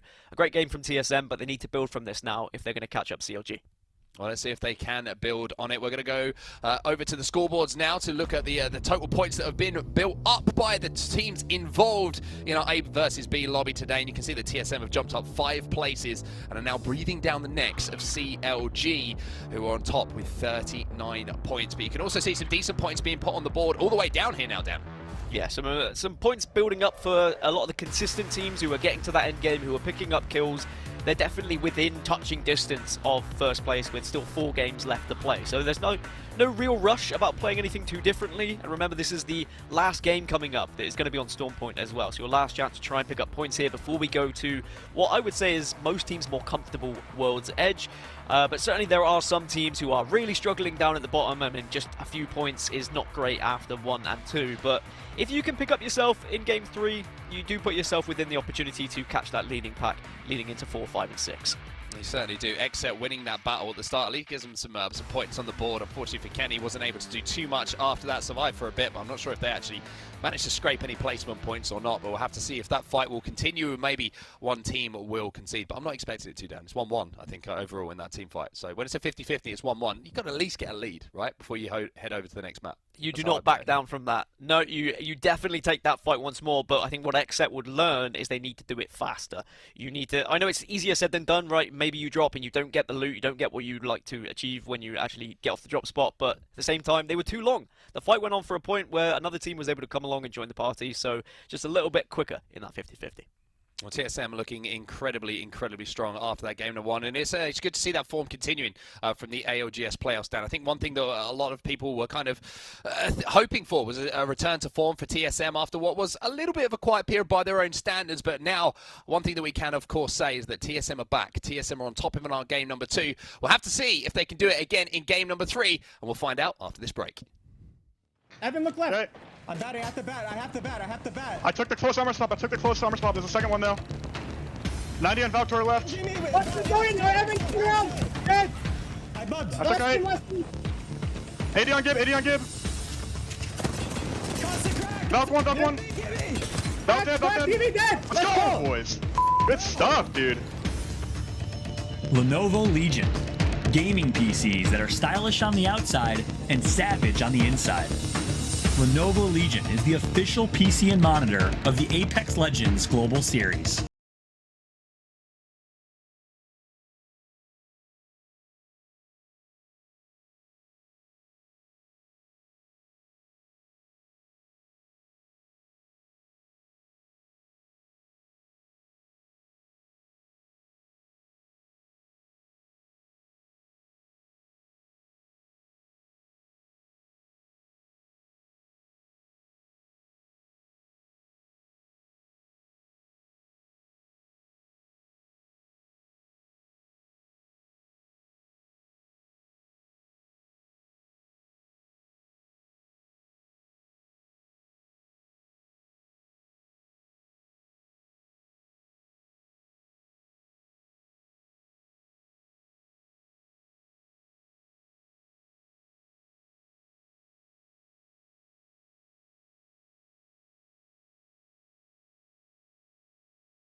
Welcome back, everybody, to the North American ALGS Split number 2. And Tom, that was an insane second game. I mean, those final shots coming out of Hal for the win for TSM, he didn't miss. Did you see how fast Hal turned up once he realized it was a straight 3-on-3? He's like, you know what? I'm just going to run out in the open. He's just going for it right there. And it's like, I'm ready to fight anybody, if not all three of you, 1-on-3. He comes through just so crispy. Love the R9, love the wingman combo, love the confidence. And I was so impressed with how they were able, again, to manage the teams around them. Very similar to what CLG did. Yes, they didn't have a pop-off game in terms of kills. It was a little bit more of a weird circle as we hop into match number 3. But you know what? After our talent predictions, right? CLG wins game 1, TSM wins game 2. We know G2 wins this game, right? Is that how that works? Oh, you know, I don't hate that. That could very well be what happens. We'll have to see how they wrap up their performance here on Stormpoint, because if you guys are just joining us, this is our 3rd match of the day, which means the final match on Stormpoint before we switch on over to World's Edge. So the last opportunity for any teams that might struggle a little bit on World's Edge to get some points on the board as well. Yeah, no doubt about it. You're going to be seeing some serious confidence boost after that shot. He's got the wingman and the R9. You know how Apex just delivers when you're playing good, right? It just rewards you for a great performance in the previous game. But hey, we got that 50-50 going on with Xset and with Charlotte Phoenix. Looks like Xset this time around is getting the better of Charlotte Phoenix. That's going to be Greek going down to the alternator from Kenny. Pretty strong early game weapon. Not as much damage as the R9 or the R3, but still pretty solid overall. Bowser's been looking strong to start these games. He's going to get Klein a little bit out of position. Will that be a bubble res? No, they're just going to do it without the bubble. You can see the body blocking coming through. Gibby looking thick. Yeah, I mean, they don't need to waste the bubble unless it's absolutely necessary, and it's probably good that they saved it right there because it's now giving them the cover they need from the push that's being made. I mean, you had mentioned it earlier that they have a little bit of wiggle room right now when it comes to figuring out this 50-50 because we're so early on in this season, but I don't know. I thought maybe for the 3rd game they might back off of it a little bit and just try to conserve some points, but both of these teams are very willing to fight for this spot right now. I don't think Xset's willing anymore because the knocks are just coming through over and over again. You can see Vayne is trying to dip set on out of there. He's going to go on back, though. Bubble comes up in 7 seconds. Could be an opportunity. Little whoopsie daisy right there. He's actually going to completely bail. Sorry, Kenny. We'll be seeing you. He just noped right on out of there. He thought it might be able to maybe sneak a little res or maybe even go for the banner grab because if they thought he was going to go for the full kill, but they decided to play it safe. And as we take a look here at where our zone is going to be, super central. So this is actually going to work in favor of a lot of squads. And you can see that NRG has already started making that push through because they are that checkpoint dropping team and they're deciding they want to get to the next zone as quickly as possible. And they are dead center. Yeah, look at LMK and NRG, 2 teams that are loving seeing this zone. You can see the rotation coming in for RCO as well. Now, 2nd place is what LMK got in the previous game. What I also love that we didn't point out was Verholst taking the high ground right there. Remember how Hal checked the high ground because that was his most vulnerable position? He looked up there, saw that Verholst had already been up there, doesn't have to tell him to go there. One of the things that I'm a little bit worried from listening in to what NRG's doing, Sweet is calling out so many orders, yet he's still able to execute on a high level. He's telling his teammates when to bubble, etc., etc. I would love to see NRG kind of back off from needing that, and that to happen a little bit more naturally so Sweet can focus a little bit more on what he's doing. It is so hard to manage and play at the same time. You have to give credit to all of the IGLs on their team, especially Sweet for being able to do so much. Everybody on Energy definitely performing, but we'll see if they're going to be able to catch up to the CLGs and the TSMs after their strong performances in game number 1 and game number 2. And Bad Boys looking pretty solid on their loot. That's going to be Lucas, Promos, and Euban. Lucas definitely looking pretty strong in terms of his setup. He's got the PK, he's got the car coming through. Watch with that early rotation as well. And looks like nobody really going for the full fights quite yet until Wash has been caught out over towards the side. Zerbo taking a lot of damage, and that's going to be, speak of the devil, Sweet with the 30-30. Ooh, this is going to be less than ideal for Wash. They want to get at least one solid placement in before they switch off of Storm Point onto World's Edge, but NRG smells the blood in the water, and they are not about to let up anytime soon, deciding to push up and see if they can maybe get some quick KP on the board. Nathan taking a decent amount of damage, though, is going to have to escape with his life, just barely making it back to the cover of that rock. Meanwhile, the rest of NRG laying down some cover fire, and Sweet pushing up pretty far, hoping to see if he can maybe get a couple more of those arc stars in there. Wash is in a really, really tough situation right now. I know one thing's for sure. When we go to these Apex events in person, I'm never having a dance-off with Nathan. That guy had some serious moves. Looks like he knows what he's doing when it comes to avoiding the one-shots. What a job from NRG getting out of that situation while picking up some kills along the way. You can see the res going on over to the Gibby there. Antboy may need to bubble throughout all of this. We saw some pretty risky plays earlier from Xset that didn't pay off in terms of using their bubble, but RCO, again, with that rotation very early on over towards the zone, as you also see Pow Pow from Renegades getting the knock right there onto Washi. Some really early knocks and aggression on these rotations. So you can see just how many teams are now in this line.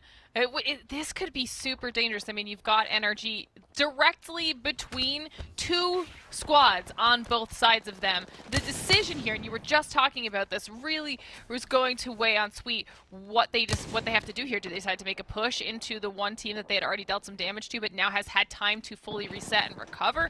Do they just kind of hold out the middle and let some of the other teams make the first move and then try to third party off of that? There are 5 teams in this area right now.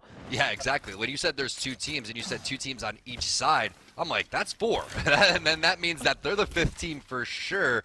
And I love how they're using this open area with the Trident, because they are playing aggressive in this type of situation, Glitter. They're saying, all right, we have purple armors. We're feeling confident. Other teams that are going to try to rotate towards us, we're going to pick them apart because we know the terrain of this and we know that we could play this specific spot. So instead of turtling inside of the building, playing a little tight, they're playing very open, which is going to reward them. A little bit more risky, right? But it may pay off if they're able to land their shots and work together here. Yeah, but of all the teams that would probably be comfortable with that risk, NRG is definitely one of them. Even if they don't necessarily see the payoff in this particular game, they're a team that we've seen a lot of consistency out of from the last split, so that they know they can do well and we're early enough on to take those risks, because it shouldn't affect anything in the long term, as long as they can then kind of recoup throughout the next few weeks. So I'm interested to see how that plays out for NRG. I love seeing that aggression out of, especially this early on in the game, from a lot of these teams being willing to take those engagements. But now watching Renegades, Madness has been popping up in the kill feed a lot now back in the pro scene and landing some really solid shots there. Looks like Renegades are trying to hunt the squad down. Definitely one of the best combos that you could have. PK with the purple bolt. R301 with that 2x, only needs to really upgrade that mag, maybe grab a stock to help a little bit more with that control, and now he has it. Looking pretty solid in terms of the positioning as well. As we take a look at OXG, creeping and crawling. Kubsky taking a look on over towards the side, and LOA found some action along the way. A team trying to make their way up the zipline. Great bubble by the enemy team though, and that little creepy crawly play almost paid off for OXG. OXG actually having a night and day performance right now from our last play days to today. I mean, last time they only were able to get 18 points overall, and they've got 16 so far in these 2 matches. So they have changed something, and it is working out well for them right now, as we also see those very solid shots with the wingman coming out of Kubsky, doing some nice damage, leveling up those shields, keeping people zoned away from them, which is important right now. And they're actually set up very nicely. He's letting those wingman shots fly because he's playing Loba, right? Going to be able to put up that black market boutique, pick up as much ammo as possible, and we'll see if he pops that one down here fairly soon. You know what could be a grief too? Popping it down and getting the people that are crafting batteries down low. That could be a sneaky little play coming in for the Oxygen Gaming squad, but he's hitting through the smokes without a digi threat. Really impressive plays coming out from the Oxygen squad as we take a look at that next zone, continuing to pull on over towards the west side. So the teams that originally set up, they're not going to be griefed. They have done a great job of picking where this one's going to go, and now it's just a matter of time between all this loot is going to be going on over to Oxygen Gaming. You love to see it. Only 2 Lobas, I believe, in this lobby. I think we have 2 or 3 Bangalores. So again, a handful of different compositions coming through. We have a Bloodhound. Really exciting to see how each team is playing into their strengths. Speaking of Bangalore, Serial rocking that one. We've seen some pretty solid performances getting towards the end game, just not able to pick up all the kills that they would really hope for. So let's see if CLX is going to be able to get in good position here. Yeah, the one thing that's super beneficial, though, about Bangalore on this map is that, especially when we see those end zones where it feels like they're wide out in the open, if any of those Bangalore teams are able to make it to those final moments, then those smokes are going to provide some seriously helpful utility when it comes to at least trying to create a little bit of safe space in an area that might have a little bit less cover for the squads to use. Skyward Dive coming in for Renegade. Saucer is going to call that one. We'll see where they elect to go overall. Going on over towards the crevice in between these mountains, and also not picking up any ticks on the players over towards the zone either, so they're going to just sneak all the way around. Really nice rotation coming through. No one's going to be expecting them coming from this side of the map, and it could end up paying off for them as they are just going to quickly heal up, make sure that they are 100% healthy before they go and make their next move. Zone number 1 and zone number 2 obviously not going to do too much damage, so they're not going to be forced out of their position quite yet if they can't find one, but they will be able to sneak up on enemy teams that are not paying attention or watching their back. Back on board with CLX. They are checking their back, they're checking the double doors, feeling like somebody could be creeping up on them. Yeah, I mean, they're in a spot where they've got a lot of angles that they need to pay attention to, right? So we're going to see them being maybe a little bit paranoid, trying to make sure that they've got their doors covered, nobody's dropping in on them. They're going to utilize the spiders to their advantage while they're here. They might as well get a little bit extra loot and have it at least laying on there on the ground if they need any of it. And for now, be in a pretty solid spot, using the smokes to try and help on their rotation out of there, taking a lot of damage, Serial is, for that push. Hopefully he'll be able to... No, he's not even able to get the bat off. Now they're going to have to protect while the res goes down, and they know that whoever is shooting at them right now, it's Verhulst. TSM is making the push into CLX, and if we know TSM, they're going to try to clean this up as quickly as possible. Yeah, TSM loves to play aggressive, but whenever you're inside of that little area over there in the cave, get straight up arachnophobia vibes, and I don't blame them for bouncing out. Those spiders are scary, man. Not as scary as TSM, though. As you see, the rotation is coming through. That's going to be the phase breach coming in for Cruisin', and I like that play, getting a little bit more safe. But you can see right now, Glitter, they're just kind of dancing around the edge of the zone. They haven't found a spot that they can call their safe haven quite yet, and it's all about finding the path of least resistance here. So that's why you got to make your rotations and make them at the right time. Again, remember, round number 2, not going to do that much damage. They also have a crafter on over towards the side, and it looks like that's what they're going for. Crafting materials back on over to more loot. I like this idea. Make sure that you, again, just take your time here. You do not want to risk it. You don't want to make any dumb plays. Just make sure that everything's calculated.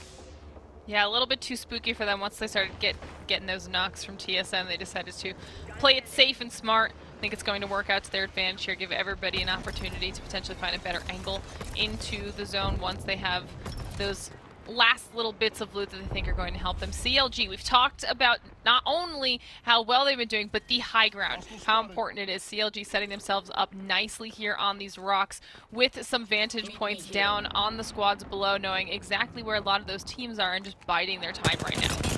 Taking a look at the player versus player in your screen right there, you can see Vatro and Hal. Tough to be compared to Hal, who's been one of the best players in Apex in quite some time, but you know what? Vatro definitely making a name for themselves today. Main legend is going to be Crypto, but you can see rocking the Gibby today, 39 points, and hey, 30 points in game number 1.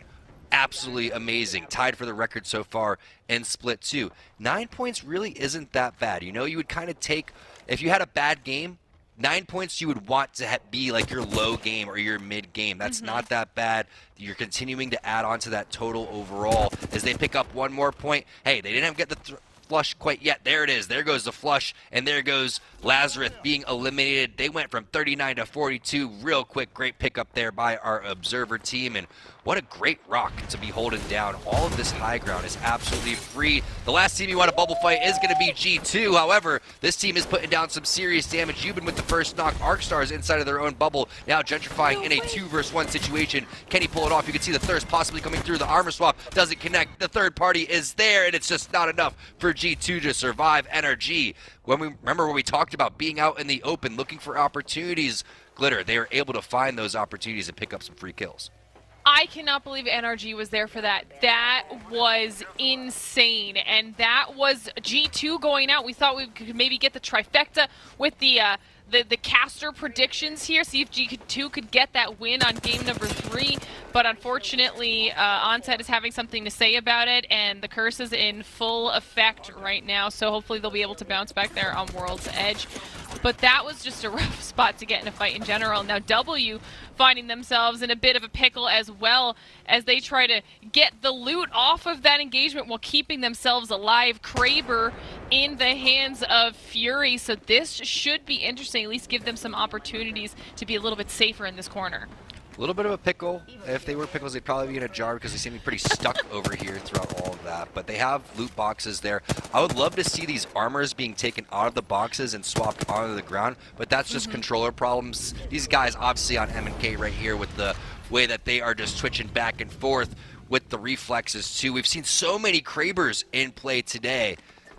It's been exciting to watch, but with their backs against the wall over here, it's not that bad, right? You know that your back is going to be clear. You keep the action in front of you. That's typically what you want to do in these type of scenarios. But oh no, Serial's knocked and flush. Hakulo going to go down as well. That's LMK on top of NRG collapsing on those teams. Now you see what's going on in XSET's world. Remember, they're dealing with that early 50-50 going up against Charlotte Phoenix. So it's a tough break for them. They have 50-50s in both of the maps, Storm Point and on World's Edge, and now they're coexisting outside of this building. Yeah, you could see them trying to seeing if they could use that outside wall to at least get some cover from the surrounding teams and then potentially take the fight with the squad inside, and they do. They end up having to make the push here, already losing Vayne. It's now going to be, is it a 2v3? I think it could be a little bit scary, though. You've seen all those ArcStars coming out. They've got that black hole in play to at least give them a little bit of space right now and hopefully stay alive. Unfortunately, they are not able to complete the res there in Vayne as squad does push down onto XSET. Kenny's doing a fantastic job of keeping the enemies off, though. You know, while this fight is going down, oh, I don't know if there's going to be an opportunity. They may end up getting collapsed on over towards the side.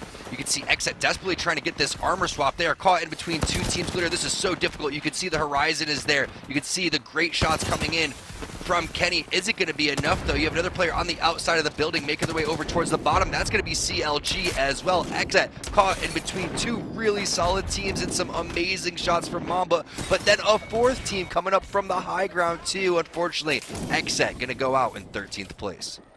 I saw the Ash outside, and I did not realize that it was CLG deciding that they wanted to see if they could maybe get in on this fight. I'm surprised that they went for that push, and they probably did it just a few seconds too slowly, or backed off maybe just a little bit too early, because now we have your favorite player, the entire squad, honestly, inside, safe and healed up with all of this extra loot that's now been gifted to them by XSET. So the fact that CLG wasn't able to capitalize off of that, and they ended up losing a player for it, might not have been the best push for them. Interesting situation here as Nano's getting the res from Batro. Let's hop into a quick listen with the Game 1 winner, CLG. We need to keep bullying him. They're nading. I'm safe on me. Alright. Taking a med kit. Keep bullying him out. Keep bullying him out. I don't even. We have to keep bullying him. We have to go this way. This is in. I know. I'm gonna Ash TP for it. Hold on. Look, right here. I'm gonna get grief. I'm gonna do it right now. Do it. No bubble. Okay. I'm dead. Oh, you need GBL these guys. Yeah, I did. What's your bubble? Bubbled. Nice, res. Resing. I don't have a bat. I need a bat. Here. I dropped it. We need to look for this team. They're gonna push up. There's a team to our left too. They're on our height. Hey, look. Yeah, above you. Flash on Ash. Shit on the Gibby. I'm dead, dude. Oh my god, bro. That was how. Wow. That was a really, really rough fight, Tom. That was tough. I mean, you saw the calm, cool, and collectiveness coming in from CLG. They were just pinched from so many different areas. TSM coming in with that late rotation, coming in from behind, taking the God spot as well. Look at this rock that is completely in. Great timing there for TSM. Unfortunate for CLG that they were pushed out of that position so early. But again, you heard the timing of the bubble. You heard everything in terms of the checklist of what they wanted to do. I like where CLG's head was at. It was just such a tough situation with so many good teams in such little space. Ooh, looks like Ghost Gaming is trying to get in on all the action. So many arc stars coming out of 6, and the shield cracks are the result of that. This was a fantastic push for Ghost. Fury, Phony, and Scissors all going down to Ghost right now. And in the meantime, we've got TSM up there, NRG in the middle of a battle themselves. Everyone is collapsing on each other, trying to capitalize on all of these fights. Sweet just ran in with the Mastiff like it was a javelin. Oh my God. Or whatever that, a joust, he's jousting with the Mastiff right there. Hal actually going down. That's going to be multiple players now pushing onto TSM. Reps is down as well. That's going to be AP, Atlanta Premier, with the Nox. Now looking for Verholst, the last player alive. We've seen this for Verholst multiple times, trying to rat it out in game number 1.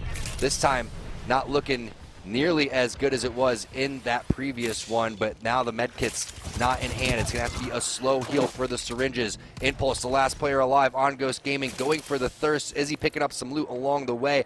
I'm not quite sure how TSM gets pushed out of this position. Meanwhile, NRG, they've been sitting in the open the entire game, and they're still looking healthy, Glitter. I don't even... obviously, we haven't been following them all the time, so I'm not sure exactly how this transpired, but they have been untouched in the open, like you're saying. Insane shots coming out of Sweet there.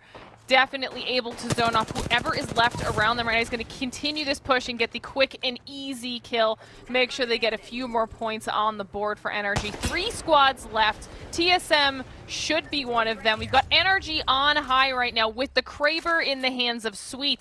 NRG has fantastic positioning right now.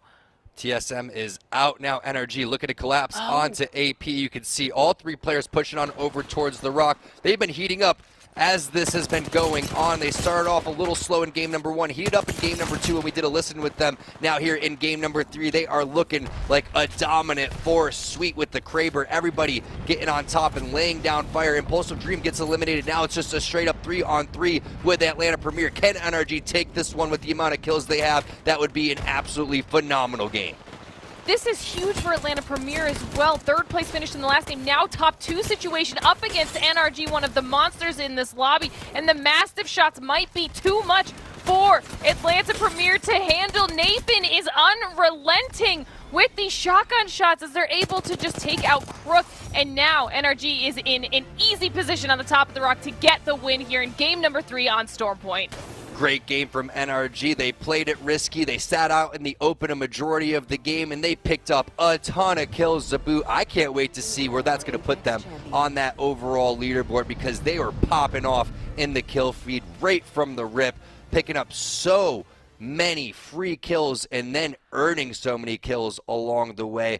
What a job, what confidence again coming in that final fight. You saw Atlanta Premier just running for it. It was like they're running, for their life, which they literally were, and they were just being hunted and hunted down. Massive shots connecting, the R301 shots, the Kraber shots, Sweet with the IGLing. Wow. Our top 3 teams are going to be looking very close after that 29-point performance.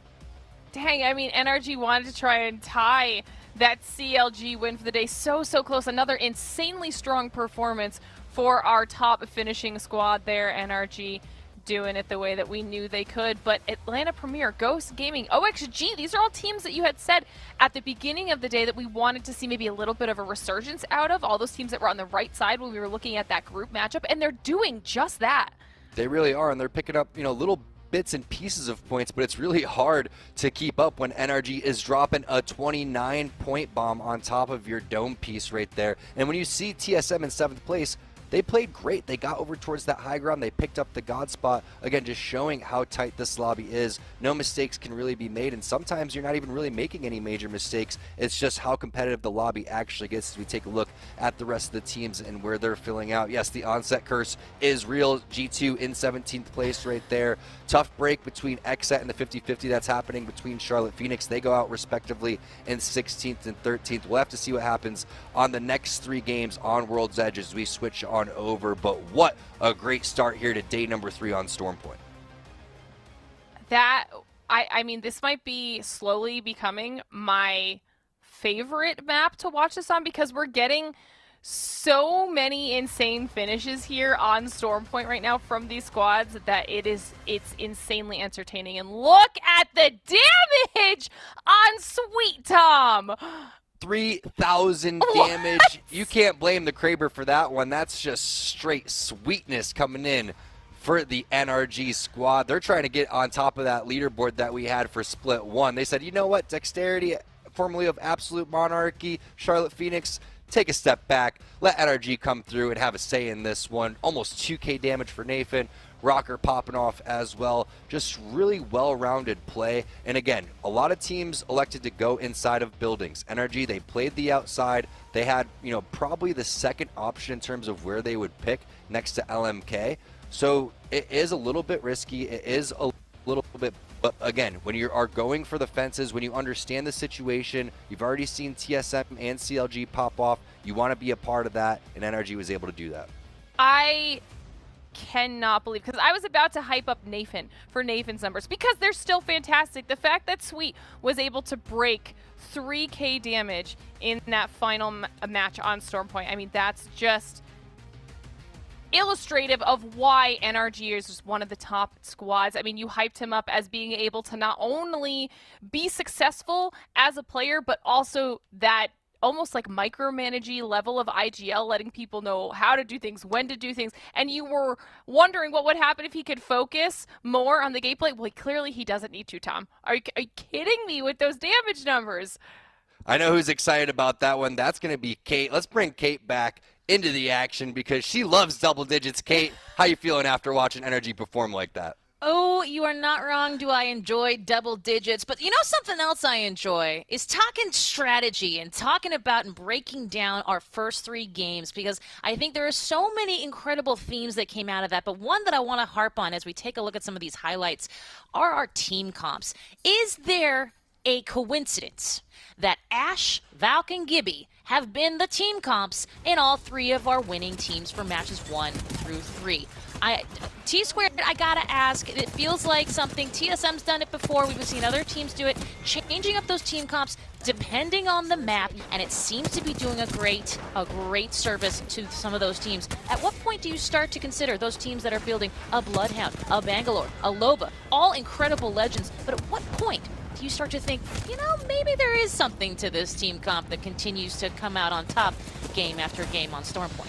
Yeah, I mean, that's a great observation, Kate, and it's basically a double rotation composition that they're going to be rocking. So when we talk about the high ground differences that are coming through on a map like Stormpoint, that's why Ash is so valuable. It used to be Pathfinder in terms of laying down those zip lines. Pathfinder's seen a lot of nerfs, and we've seen a lot of changes in terms of other legends coming into fruition, and that's going to be Ash coming through. And again, Gibby and Valkyrie are almost staples in terms of the current meta. It's all about what you want that third legend to be. You're going to see Hal switch on over to Wraith coming in for World's Edge, and it just completely makes sense because he's played World's Edge for quite some time, and he's completely comfortable with these Wraith portals coming through and the third parties that are going to happen when it comes to World's Edge. And speaking of Hal, game number 2, just complete confidence, complete pop-off here, Glitter, and the way they were able to manhandle these final circles.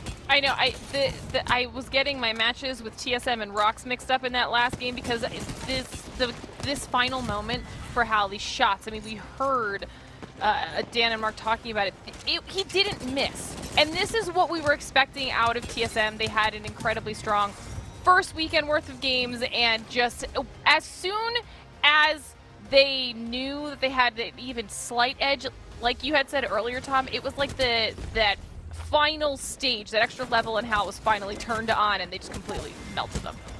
And when G2 tends to struggle, it's when they take these fights and get third-partied. Yes, they do win a majority of their fights, but they are not winning them as cleanly as they would have hoped, and you see them end up getting a third-partied right here. And a lot of that was, again, NRG being out in the open. Just look at how they're constantly rotating on a swivel, looking for these opportunities. These shots through the smoke right here from Sweet. Oh man, chef's kiss. Look at this. He's already got 2,400 damage with 8 squads left. You know that this last squad is absolutely terrified when they see a full team of 3 like NRG running directly at them. There wasn't even an armor swap in that box. He doesn't need it. Just look at the anchoring happen on over towards the back. We have ourselves a heavyweight bout here.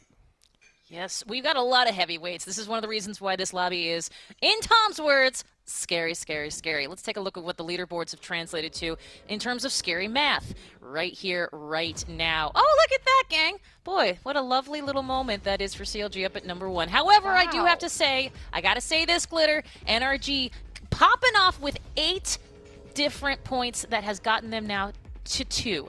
1, 2, 3. It is hard to be this close here at the end of game number 3.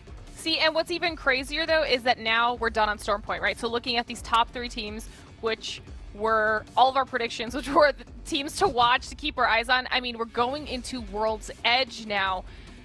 And we saw last weekend that CLG performed a little bit better on Storm Point than they did on World's Edge, and we saw TSM really start to pick it up going into World's Edge.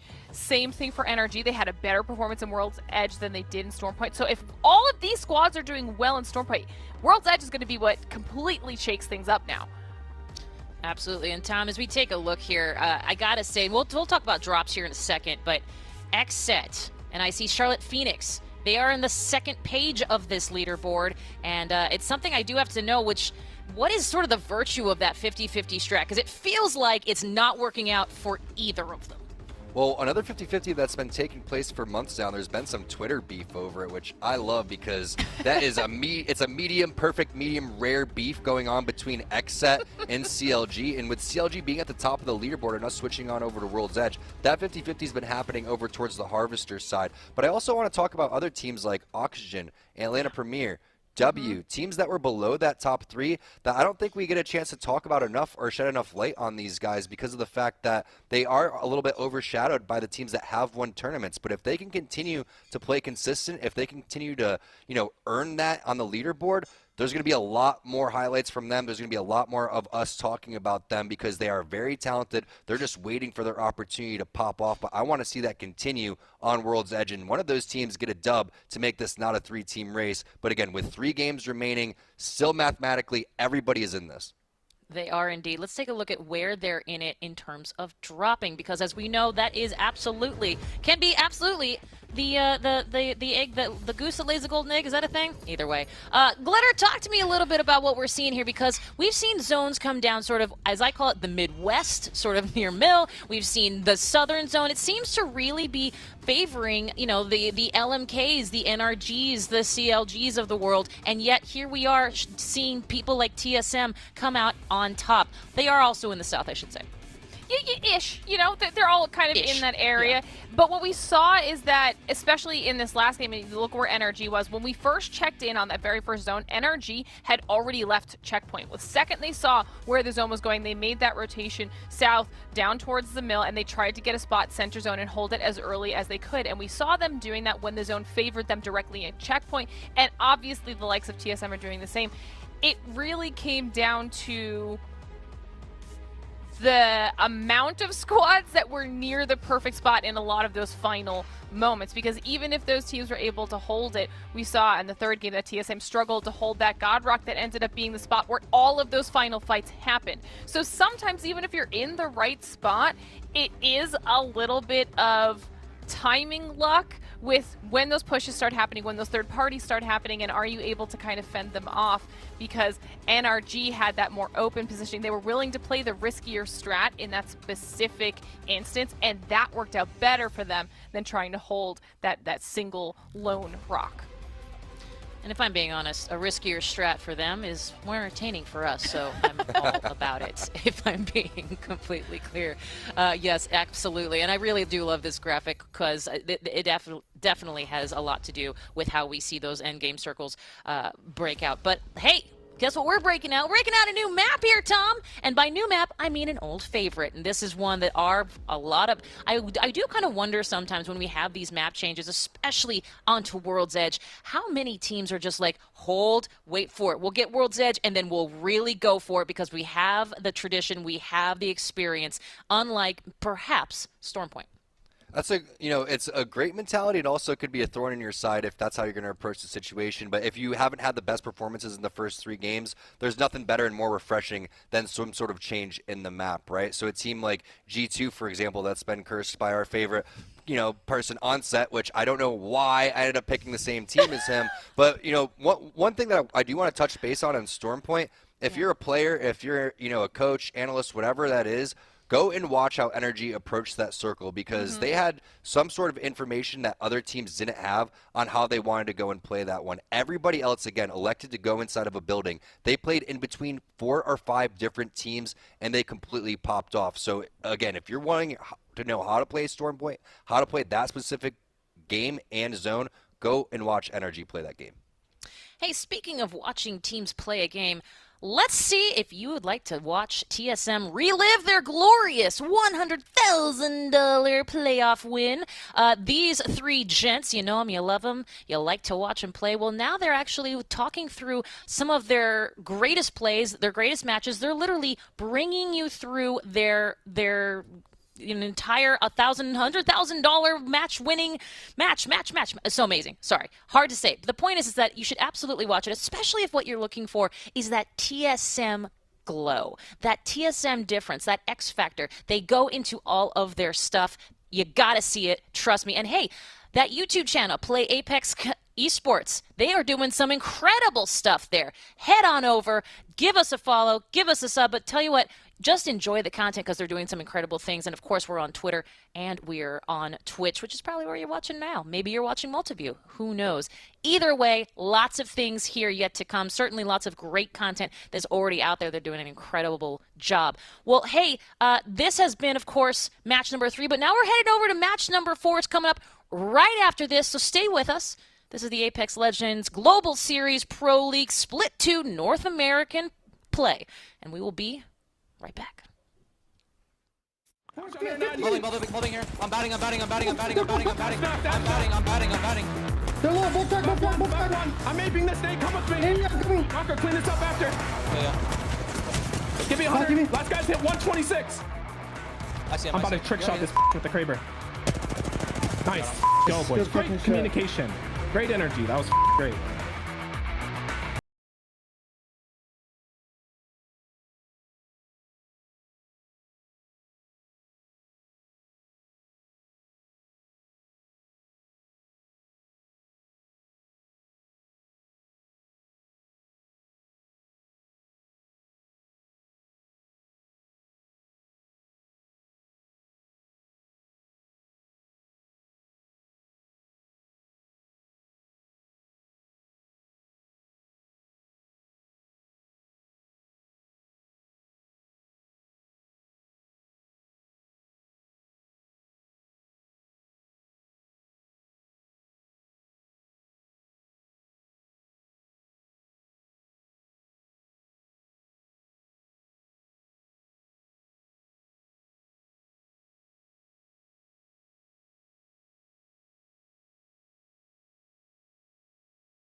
Welcome back once again, everybody, to the ALGS Pro League. It's North America, and of course, it's Split 2 that is continuing. Some big names performing today, Dan, all of them with 3 little letters as the acronyms. Game 1, CLG, Game 2, TSM, and then a return to form, NRG. Now, I want to say I got some heat on Reddit after picking NRG in week number 1, and understandably so, because of their performance. They didn't look particularly good, but you can see why I picked them. They're still NRG, Dan, and they can still pop off as we head over to match 4, and we head over to a familiar favourite. It's like coming home to a comfy, warm, well-made bed. We're heading over to World's Edge, and maybe a chance for NRG to keep that kind of form running. A warm bed and a warm brew, everything you need when you get home. And it's funny, really, isn't it, that you got some heat? It's like we're meant to be mystics with mystic balls and we should know everything. But, you know, we make predictions, we try and make it interesting. Sometimes, you know, you win, sometimes you lose. On usual occasion I win, but that's fine. It's just and on every other occasion I lose, as Tom is finding out today. So yeah, sorry Tom. But you know, you do just seem to have that curse about you. But we're back on World's Edge, as you say, so that means a lot of these teams are going to be a bit more comfortable. They should know where they're dropping, they should know where others are dropping, but maybe there's a few curveballs that will be thrown into the mix. But as you say, 3 teams currently lead the charge. We'll see whether that can now transition into World's Edge. Are they going to be able to, of another team having a pop-off game here and pushing themselves towards the top of the leaderboard? Well, NRG, who we're going to start off with the POV with, understandably so, the winners of our game number 3, and this is how the teams are going to be landing. It looks a lot more comfortable than what we saw previously. However, if you take yourself down to launch site, maybe not quite as comfortable, as we can see a couple of teams maybe being contested down there, but I also want to just take a second. I think for competitive integrity's sake from now on, I'm just going to sit back from predictions. I think it's just best for everyone, the teams, the players, fellow talent members, whoever it is. Yourself. I'm now officially, myself, yep, sure. I'm going to just officially retire and put down the predictions pad, so to speak, and yeah, let everyone else do it. I think it's about right. We'll just put N/N. It's fair, isn't it? Not Yeah. not applicable. Then you don't curse anyone. Then no one moans at you, and we can't laugh at you. I kind of like laughing at you. Maybe we should bring that. I don't no, want we to curse shouldn't anyone allow you to anymore, Dan. I'm not Danhausen. You know, I'm just a guy, just trying to do my best. Okay. You're just a boy. No, I'm not even going to go down that quote. Anyway, southeast zone is where we're going to be heading. So the few teams that are dropping down towards the dome area are going to be pretty happy about that one. CLT in particular, they should be in a great spot. They could even transition down further southeast if they wanted to, depending on where they think that's going to pull. Is it going to pull into the pocket? Is it going to pull into the cave? Again, difficult to try and predict. As for the other teams, there is a lot of movement that's going to happen from the northwest side of the circle. So we are going to see a lot of teams Valkyrie ulting and also just making their way and venturing across the map as quick as possible, because you don't want to be one of the last teams to get into these circles. There is not much room to play with, especially if it gets into those kind of lava pits that do surround the dome area. Yeah, it's an interesting zone for sure. It's one of those that maybe, you know, beacon information is going to be important, especially third beacon information, right? So you might see teams playing this a little bit slower because the second beacon doesn't really give you a full indication of what side of that mountainous area you want to try and play. Nightmare, though, they are at Skyhook at the moment, and they are sat around the campfire, and in just a few seconds' time, if you listen really carefully, then Luxford's going to start singing Kumbaya. But you know what happens when you do start singing Kumbaya? More people start to turn up. So you've got to be a little bit careful about what tunes you start strumming.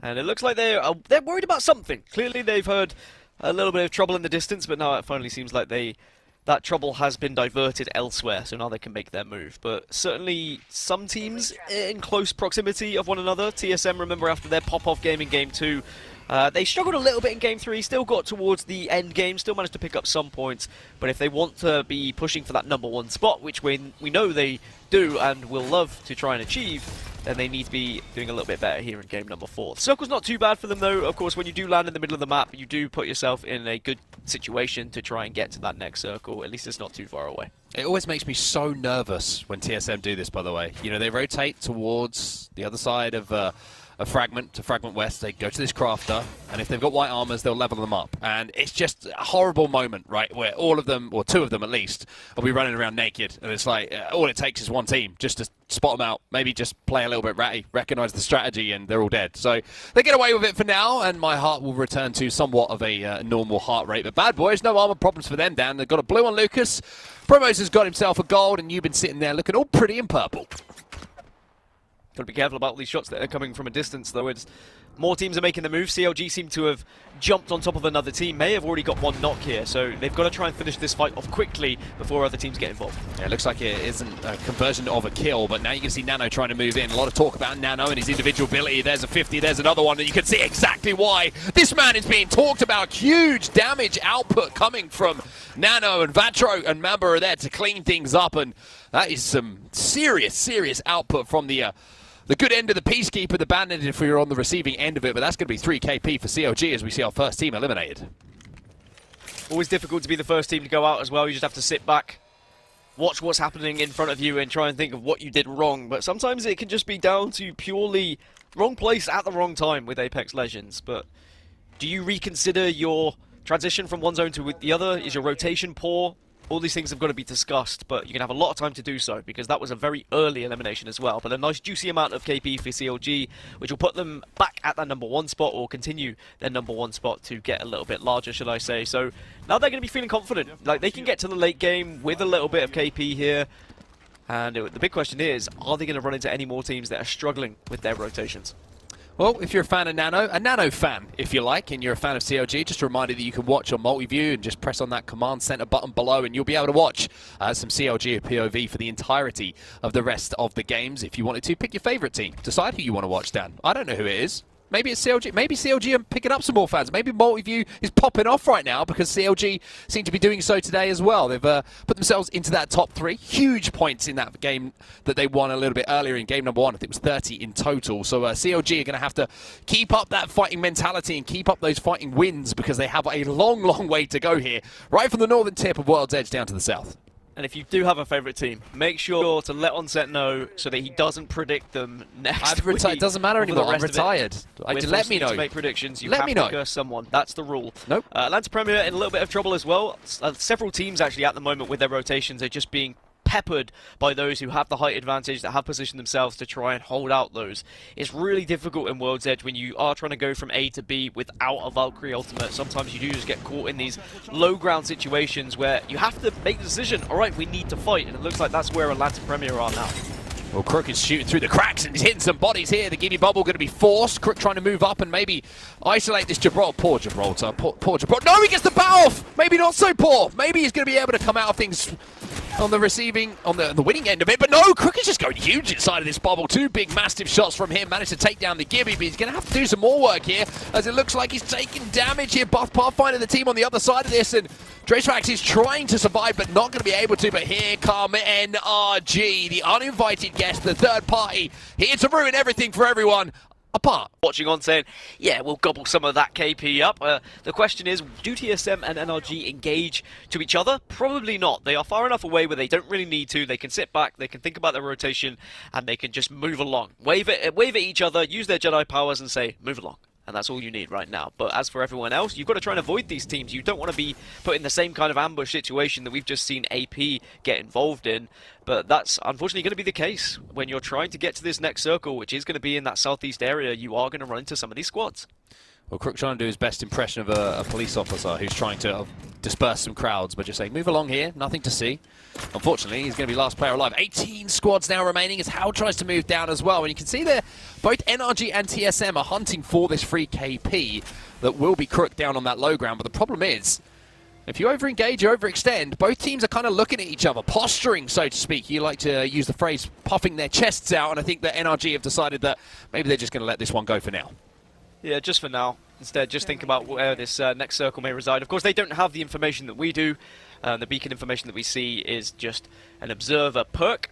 And if they haven't got a beacon themselves, they will not know whereabouts it's going. So you could try and bank on something like Lava Station. But some of these teams, of course, will have preferred patterns and developments which they try and proceed. But now, NRG have decided to move over, stay in Lava, and they can do alright here. I mean, yes, okay, the circle is going to move, but at least they can reside here for quite some time and they can survive. Still, plenty of squads remaining, so that means you are very much vulnerable to another team joining a third party if you do get involved in a fight. So you do have to be very thoughtful about how you want to move across the map.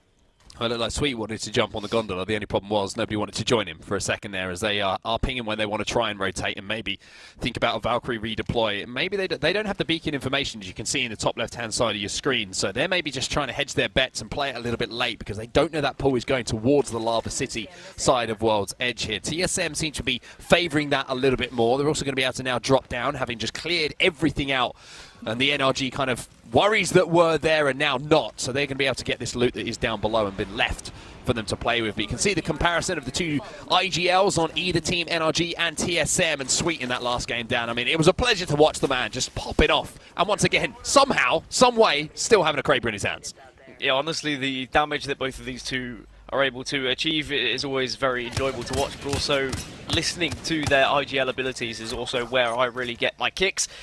And hopefully we get some more listens a little bit later if we do see these two get to the end game, which at the moment, with how they've been playing and the positions they found themselves in, it is probably likely that we will see them towards the end game. It is TSM who have moved a little bit further towards what we know is going to be the next circle. NRG, they have a little bit further to move, but I'm sure they'll be there sooner rather than later. You can see that TSM now have the information and maybe just looking to see if they can take a floor of this building, but I'm pretty sure that it's going to be pretty heavily occupied at this point. So maybe they're just going to play the dome, just try and wait it out. All the teams that will be inside, of course, of those buildings inside Lava City are going to coexist. And if there is a ring pull away, so to speak, they'll all have to leave, and TSM might be in a pretty good position. But Nightmare, once again, I mean, they're making their way towards the zone, Dan, but it is slow. There's a lot of trepidation in the way they're moving. Maybe just more likely trying to give away no audio cues for any teams who are in the vicinity. So they're playing this one nice and slow. Aim God, wingman in his hands. I mean, you expect big things. Yeah, but only 3 points at the moment for Nightmare. They've not been able to really find any success. It does seem like there are some teams who are struggling a little bit more than others when we look at these groups, and I mean, it's tough when you're in a lobby with the likes of TSM, the likes of NRG, seasoned veterans who have performed so well historically throughout ALGS. But a lot to learn, of course, and maybe as the season goes on and it develops, some of these teams who are at the lower end of the leaderboard might learn a lot and start to perform a little bit better as we get through things. Bad Boys only on 9 points as well, despite their involvement in some of the engagements on Storm Point. We'll see how they do here on World's Edge. Well, we're going to jump into a listen-in with Nightmare here as they take to the skies with their Valkyrie redeploy. We'll have to see how they land, but they're already coming under danger. Let's see what the comms are like. I've got Heady. I'm breaking off. Yeah, break off, break off. Land right here, land right here. Oh. We don't need a bubble. I'm staying in the corner. Someone watch this. Back, yeah. We're in right here. We can just stay here. I think we want to start taking space, though. We don't want to give anybody this. Yeah, I'll play over there on the left. Now. I have 2 bats left. I'm playing the balloon right now. I'm just trying to scout. Is there a team over here? Yeah, there is. There's a team trying to rotate us. They're trying to wrap right here. I'm looking.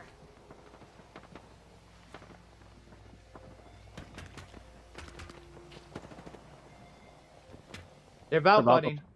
Yeah. Right here, right here. 35 on the Gibby. Crack Gibby. They just gave up train. I'm a portal for train. I cracked 2 of them.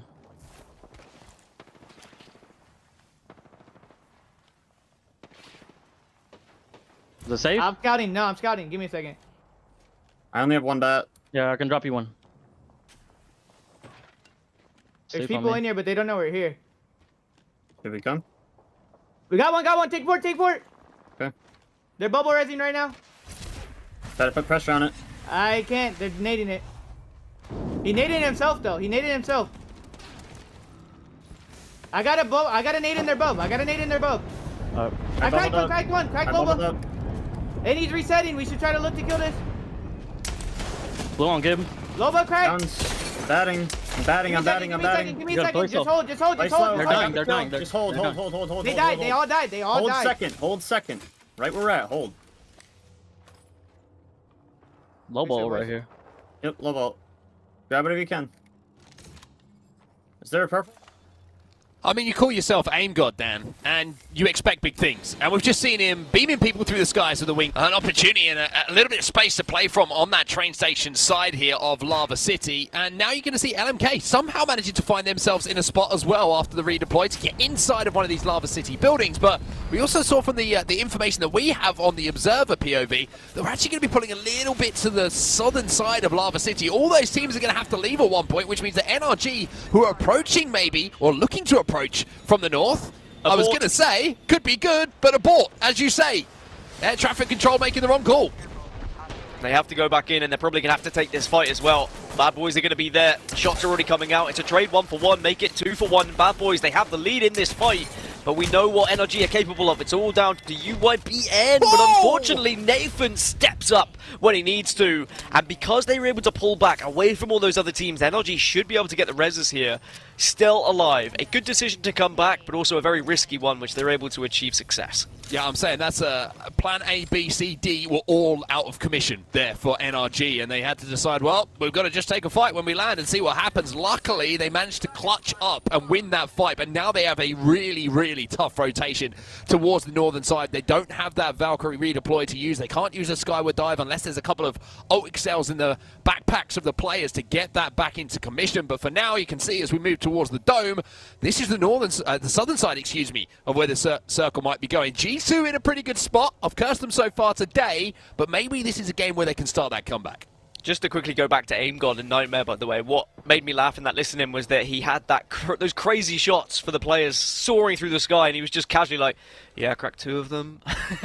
And it's just like, I mean, they're insane, the shots he's able to pop off, but he still was just, he knew he was going to get those shots. He knew he was going to be able to hit them. But then when they got into the fights, Nightmare, they were so hectic with their comms as well. You can tell they were enjoying every moment of it. Sometimes those comms do get very hectic when you are having fun, but 16 teams remaining. NRG still alive as we saw, but now with only 8 seconds left, they have to try and make a move either all the way around or through this tunnel, and it looks like either way there's going to be problems. Well, they do have the Skyward Dive, but just noticed there it had come back, so they have the opportunity to hit the Valkyrie deploy, but they've also got to keep Rocker alive here, who is taking a huge amount of damage. Now with that zone closing, they're going to have to use it as quickly as possible.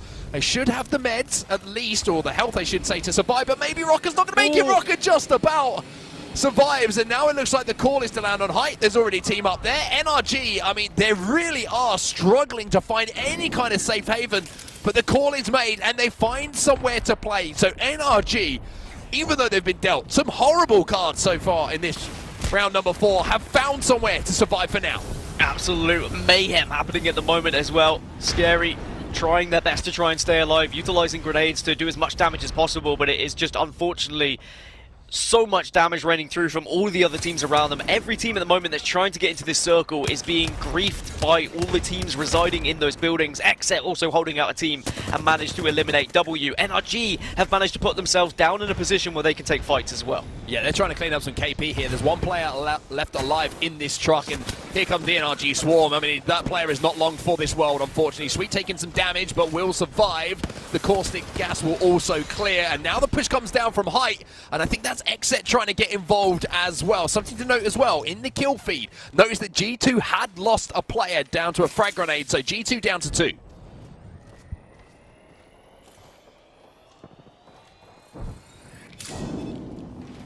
Ultimate accelerant here.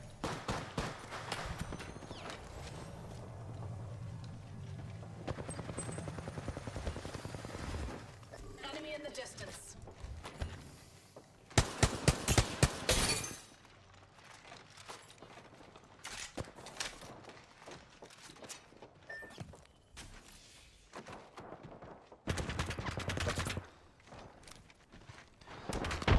Well, let's see what Xset can do here. Apologies for the little break in the comms there for a few seconds. Unfortunately, tech problems on our side, but Xset now involved in a fight with NRG. NRG trying to do what they can to survive. Sweet's going to be trying to push back in, though. Sweet now putting that portal down to get his team out of dodge, and NRG, I mentioned they were in horrible position for so much of this game, now have a priority position, and they also have Sweet popping off, but now the exchanges come in. Nathan and Rocker will be there to clean up, and they should be able to get a comfortable res. So NRG, I don't know how they're surviving, but they are surviving. They've won multiple fights, and maybe it's the confidence that's just come back after that win in the last game.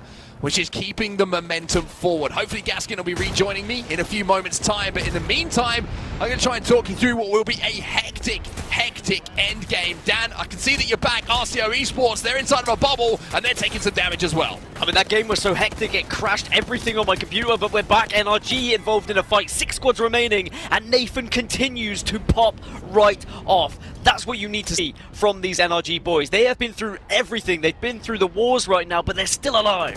They're still alive, and Nathan, if I was not mistaken, has 9 kills, but another team that's still alive and looking for their second win in this lobby is TSM. Imperial Hal hitting some big sprays with that R301, and Sweet is going to swing out and maybe take advantage of that. More kills going down here for NRG as well, as we're now down to 3. Nice shots coming out again as things start to slow a little bit. People are trying to realize who is where with these final 3 squads. Again, it's one of those situations. Nathan has 11 kills. He's got 11. Yes, he has. TSM still alive, and actually it's a 3v3 versus 1 as far as I can see. AP again into the final circle with just 1 or 2 players. They are fantastic at ratting it out, but maybe NRG going to try and start this fight. This is bad for TSM because they managed to solo out reps, and now Verholst is dead as well. Hal's going to be left alone, and this is bad news if you're a TSM fan. If you're an NRG fan, this is great news, as Hal is now last player alive, jumps into the void to try and survive for now, but where is that duo? Can they help Hal survive, or will it be Asura playing on his own? Hal is out. NRG cleaning house in these final moments. They won the last game, they are returning to form, and they go back to back. NRG are your champions. And if you think about how NRG just got that win and everything they were put through from the initial Valkyrie dive where they had to abort and they still won that engagement with a final fight from Nathan in a 1 versus 2, and then re-Valkyrie ulting, getting put on the outer edges of Lava City where there were so many teams watching them, and they still survived, they still got into that final circle, and then the way they played that final circle with so much confidence, you can see how much they trust one another as a team, but also how much they trust their own individual ability. They are not afraid of anyone. They constantly want to be taking that fight. Amazing aggression, so many kills, and they are 100% going to be top of the leaderboards. You don't even need to think about maths on set, because that amount of kills and first place, bish bash bosh. I think there's one thing I do have to worry about, and that's the amount of points. And my word, NRG. Woo! 31 points for Rocker, Sweet, and Nathan. We were impressed, and rightly so, by CLG in game 1, but they've gone one better here, literally and figuratively. NRG with 1 extra point to make it 31. 19 kills in what was one of the most uncomfortable games for them. But when they were put in situations where they had to win fights, Dan, they won every single one of them. Yeah, what was amazing is you look back right at the very start of the game when you had TSM and NRG both either side of the bridge picking up KP on the teams trying to rotate through, and they both managed to make their way towards the end game in a very different story, which I'm sure that it could have gone either way realistically, but because TSM was slightly on the back foot towards that last circle and they hadn't necessarily reset correctly, NRG took full advantage of it, and the final member of AP just ratting out to pick up a top 2 finish. I'm very impressed with what AP have done. It has to be said, they can consistently find themselves in these late games. They are consistently being a thorn in the side to some of those teams who are trying to pick up the win, but that's what you've got to do in Apex Legends. Be consistent, get to those end games, and I'm sure eventually we'll see AP start to pop up as game winners. They just need to try and get all 3 members there first. I mean, I want to see these stats, by the way.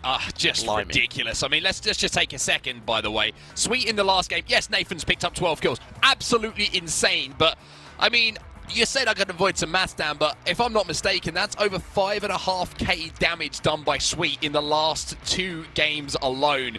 He picks up 3 kills, but Nathan, I mean, how many times was he left to clutch? Rocker winning some big battles as well on Gibraltar, and just the recognition of end game circle and where they could win that final engagement against TSM to make their life easy. It's just brilliant all round from NRG. If you question their form coming into today, I understand why, but you can't argue with the fact that they're back now.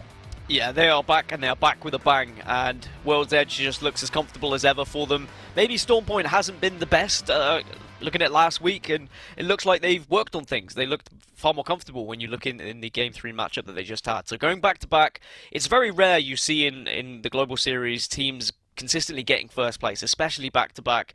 What ESA did last week was an outlier. It doesn't happen very often at all. But now we're starting to see teams really glue together and really show how they perform and how they can dominate when they actually are on the ball.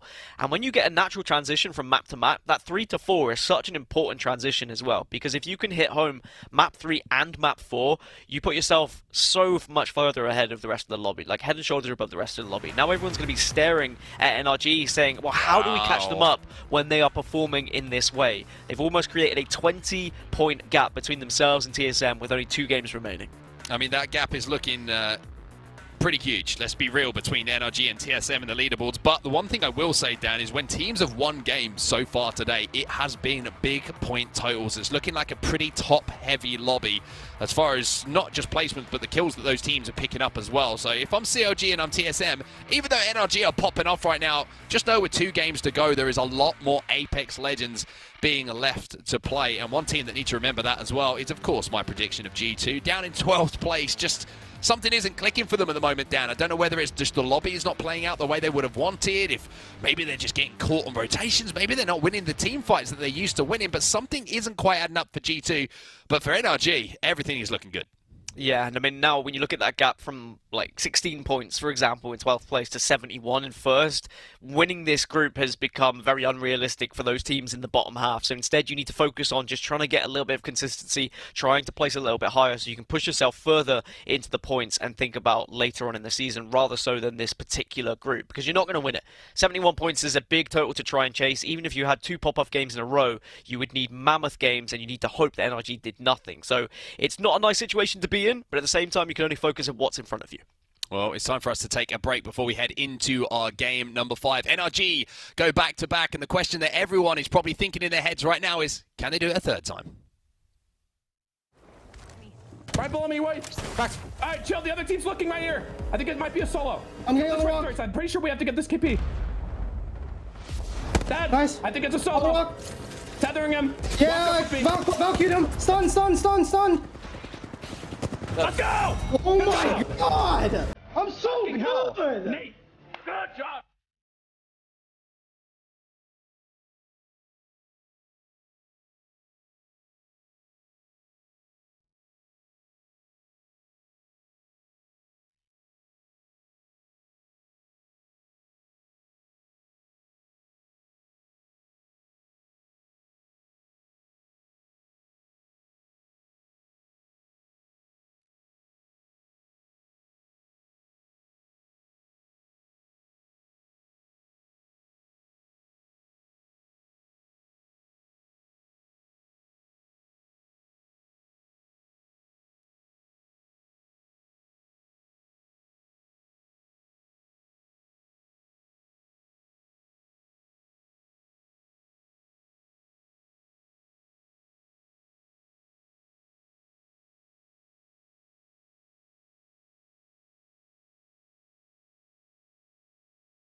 Welcome back, everybody, to the ALGS Pro League North American Split number 2. And that was our first game on World's Edge.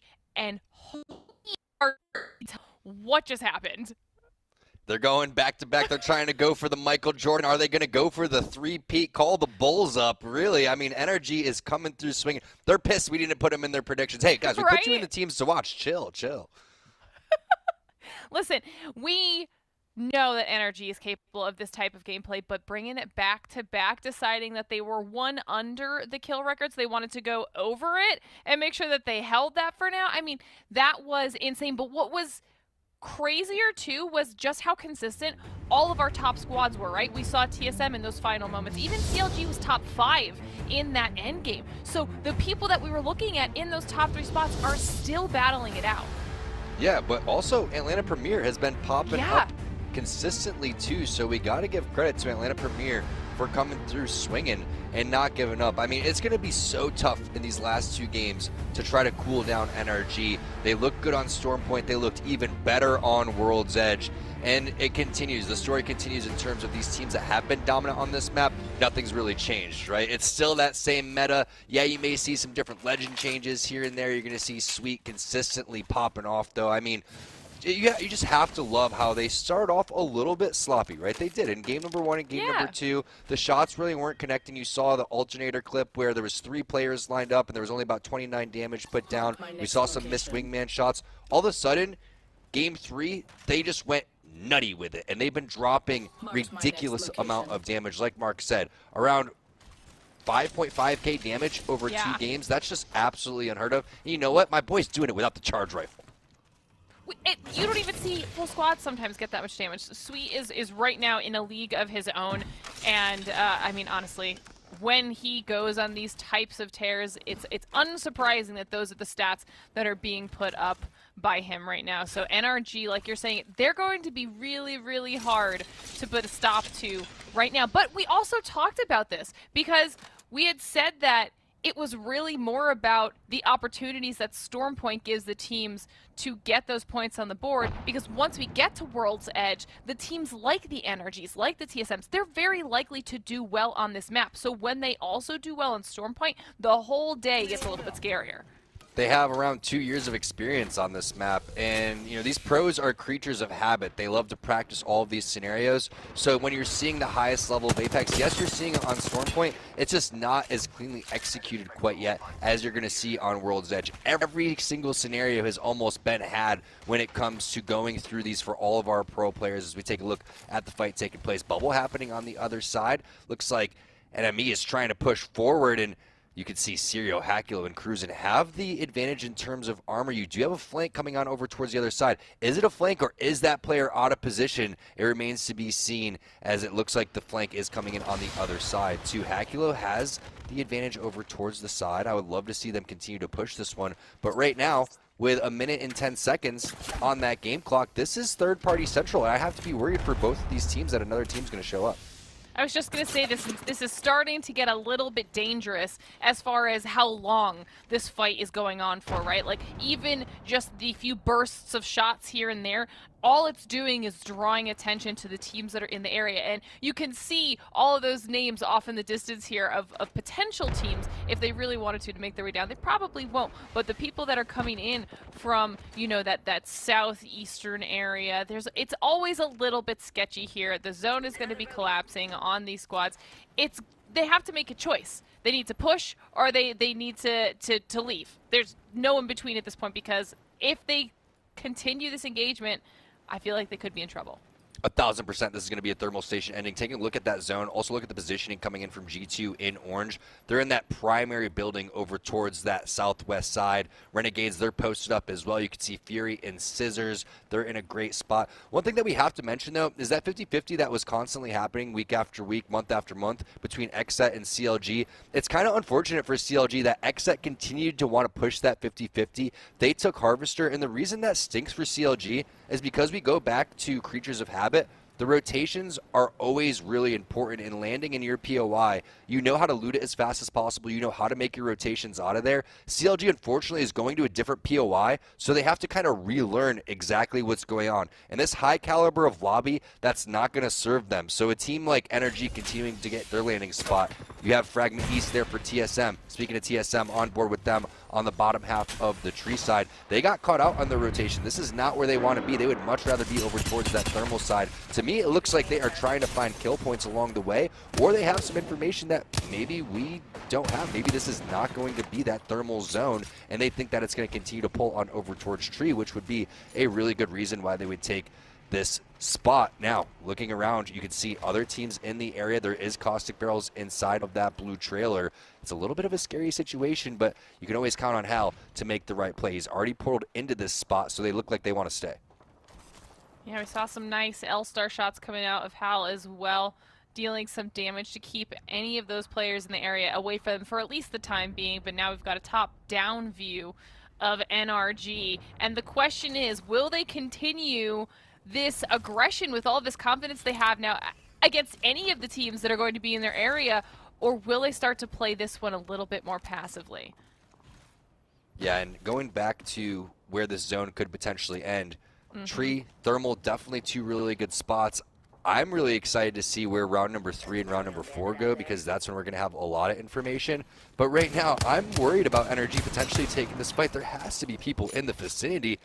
We saw the overhead. I would expect more teams, but they are ready to take this fight, and the wingman shots are already connecting for Sweet. That's going to be back-to-back shots. Nathan up over towards the high ground. You can see him get the knock right there on a turns. It's answered right back for Dimmy. This is LMK.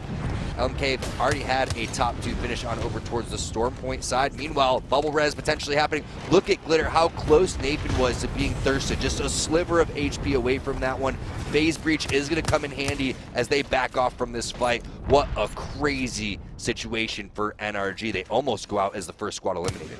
See, and this is what I was talking about, that the confidence now off of the back-to-back wins, they're thirsty, they're hungry, they want to push for more of these fights because they feel really good right now, and they honestly don't have a whole lot to lose. So if they can go for some early KP, they're going to try for it. As the res is coming out of LMK, you can see that NRG's trying to move up and see if they can maybe capitalize on the fact that they are now bubbleless below them, and they could potentially make yet another attempt at a push here. Yeah, nice job backing off and hitting that battery. Sweet has plenty of batteries, which could be another reason why they are playing so aggressive, on top of the fact that they have nothing to lose, which I love that you brought up there, as 2 players already down. That looks like the 3rd player. Sweet is getting challenged, but it's just a matter of time before this player goes down. You can see Nathan going to be on top of that one. The tracking, it's like they have a bloodhound right here. They are waiting for the sound cues. They can see him on the opposite side, and unfortunately that Valkyrie is going to be donezo any second. Don't do it to him. He's trying, the Valk's trying so hard to escape, but NRG are not going to let Dimmy get away. They want that final KP, they want that squad wipe, and they want to know that, I think that might have been the only team that was near them in thermal, so right now they've actually cleared out a lot of real estate to hold on to.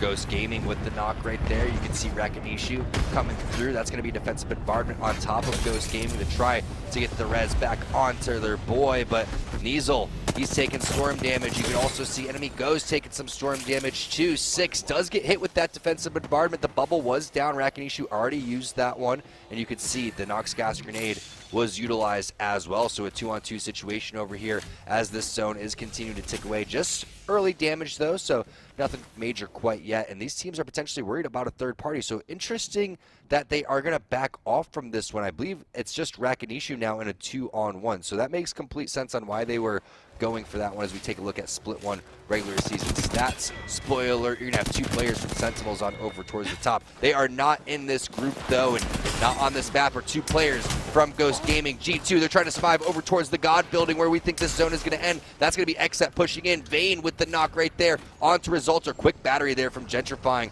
but this is a tough spot to be in. 2-on-1 bubble there, 48 coming through. It's just blue armor though, and Gentrifying basically has no HP as he's getting shot over towards the side. Great mechanics there, but it's just not going to be enough unless they can creepy crawl their way on back. It looks like they pushed on over towards this building, which is a very risky play to go and try to take that fight over towards Xset. And Xset seems to be the bane of their existence in this situation. Zone continuing to bounce more over towards that thermal side. It is crazy to me that so many teams set up over towards Tree. Look at that glitter. You have 1, 2, 3, 4, 5 teams inside of Tree. Remember, TSM is one of those teams. NRG picking the right spot. G2 picking the right spot, but they picked the wrong fight. There is so much happening right now. G2 almost were able to potentially get a little bit of a reset there because there were some tracers coming in from fights that were going on off in the side. We're jumping back on board. Niesel getting a kill. Nightmare now in a rough spot. Only Lux 40s left on Nightmare. So much is happening right now for how early on we are in the game, but it's because everybody's trying to get into those god spots that you keep mentioning, Tom. They want to get there nice and early and they want to hold them. Lux 40 able to hold off the push for now and get the res, be able to get the banner and potentially get a full team reset here, at least giving themselves a little bit of breathing room. But you could see that there are other players off in the very, very not so far distance that they'll have to be focusing on here in just a moment. I mean, the fact that we keep jumping in on G2 though, when they are literally in the middle of a shotgun indoor bubble wall battle is just crazy to me how they keep finding themselves there. Yeah, that's the G2 special. They love these bubble fights. Unfortunately for them, it's not working out the way that they wanted to. I would love to see the respawn. Okay, perfect timing. AimGod is getting back in this one. With the zone starting to close, you have to make your play because you need time to go and hit that loot and get back into this one. Luxford is going to take a decent amount of damage. Portal is going to go down. I'm sure he's going to go and hit that battery. But you can see Wash is thinking the same thing. They want to get that banner. Unfortunately, that respawn beacon has already been used. We just watched it to get their team back on in this one to get AimGod going. And now you can see AimGod's going back on over for that loot. This is going to take a little bit harder than the previous zone, obviously, of CLG sitting on the outside as well, looking in. And this is a far rotation. They don't have their Valkyrie here. They don't have their Skyward Dive. I believe the other team doesn't as well. Yes, AimGod was the person that did get res, so you know that one's not going to be back up. Hopefully these teams have enough meds to make it out. Again, round 2 is not going to tick that hard, but you don't want to be in a spot where you have no idea where you're going to rotate. The blind rotation, even with a double rotation comp, is not ideal. Yeah, it's definitely a little bit scary, and like you keep saying, they are currently sharing their resources to make their way back somewhere safe so they're not taking any more damage here, and that will eat away at their supplies, right? They don't want to have to worry about as soon as they get back into the safe zone being gatekept by anybody who's watching the edge of the zone right now, so they've got a lot to take into consideration here as we see Wash also trying to get some players back in. CLG finding themselves in a bit of a spot here. Nano backing off for that Phoenix kit, get themselves healed all the way back up as they can see players below, and then they can hopefully get some shots down onto them, see if they can get some KP on the board. Yeah, big chilling on over towards the zone, trying to gatekeep. Still with a decent amount of meds, but they are going to elect a Skyward Dive. Unfortunately, it's right when the other team decides that they want to cross. Now, here's the option. Glitter, do they go directly in front of that team and land on them, or do they elect to go for this route instead? This is such a wide wrap. I mean, they're going to make the most out of it, and they're going to get pretty far, but at the same time, this is another blind rotation. You don't know exactly where the teams are going to be located at, so you got to be a little bit nervous with the lack of meds that you have, that you're going to walk in to a powerhouse like NRG, who they're just running around the bottom of thermal station like, what's up? All right, we're just going to run around taking as many fights as possible. Weird zone pulls all over the place, right? You can see over towards the bottom hand side where G2 is at in that building. That building is still in, but it's going to be that platform ending. You can see kind of in the middle of the zone where the end of that Loba ultimate is. I have a feeling it's going to go over there where the edge of the lava is. Now you can see Buff Pathfinder with the Kraber. The thing about these Kraber shots, you have 12 shots in it, but at that point, you're not going to be able to capitalize on these kill points. It's more or less just trying to charge your Evo shield up. So is it even worth to try to take this shot? Not really. I mean, you want to maybe go for a knock on 2 teams that are fighting so you can get the advantage for one of the teams and then get that kill once they decide that they want to thirst it. But I like this trigger discipline coming out. Yeah, I was just going to say, you saw a perfect example of exactly what you're talking about when he had Gibby's head lined up and Gibby was standing still and he decided to not take the shot. He's making sure that he's going to make the few bullets that he has count, and I love that we're seeing that out of Buff Pathfinder right now. They're in a really solid spot. You can see that team flying in right in front of them, right at the tail end of that clip. There it is. And the Kraber shot hits, Tom. And that's what we're talking about, though. You don't want to, like, show your cards, right? You want to be very sneaky up here, and then they get the knock, they get the thirst, looking for the kill that they were hoping for. I don't understand how he hits the Kraber shot and only has 60 damage. I'm pretty sure I watched that thing hit for 112, and then he thirsted a player on the ground. I'm going to have to get that checked out. There's something glitchy going on here. That's actually a good point, because I think I saw the same numbers you just said. So, you know what? He's too good. The game cannot handle the skill right now to happen, okay? But Buff Pathfinder in a very popular spot right now in Thermal, so they're going to be holding up here for a while. What's going to really start to worry them is when that zone starts pushing towards lava. And you kept saying, is it going to be trees? Is it going to be Thermal? Well, the game gave you something kind of in between the two of them.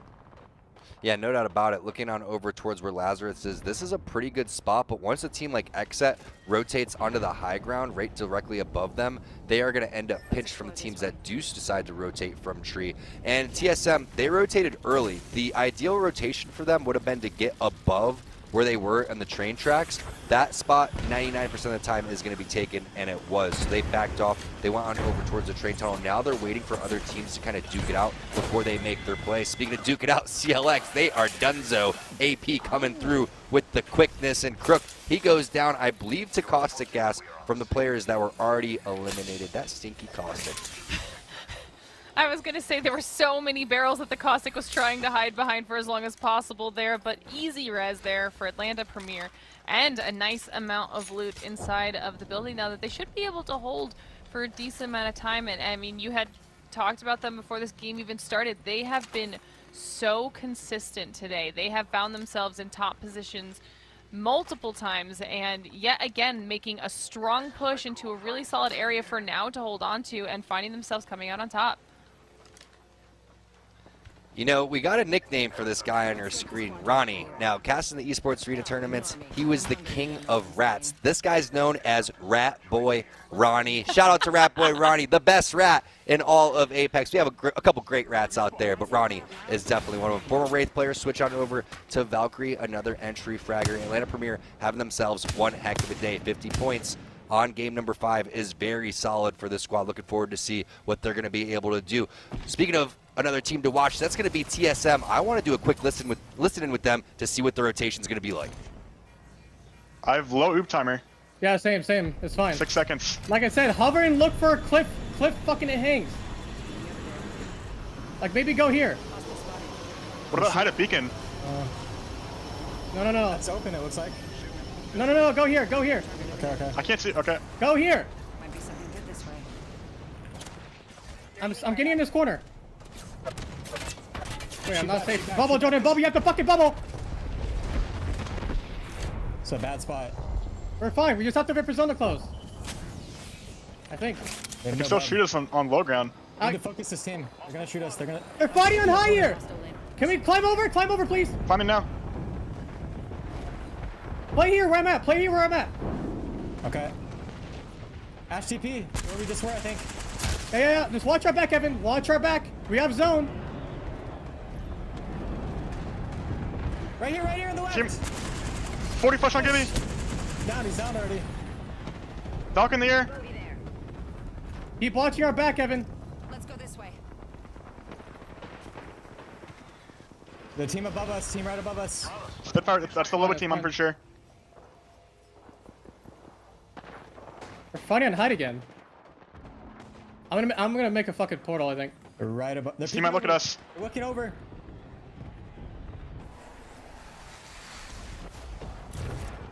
Don't take port. Do not take port. You're being done.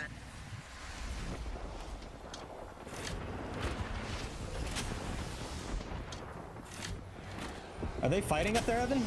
No, not hard. They're just getting poked. Just one team? Yeah. Keep looking at that, Evan. Wait, no, they're swinging. They're swinging. Watch out. Be careful. They're swinging. Oh. At the pop Why do these keep swinging on us? We're not even It's like. a lower team. They've been limited shields. You have to keep your GBL for anything that's coming from the north, Jordan. Okay.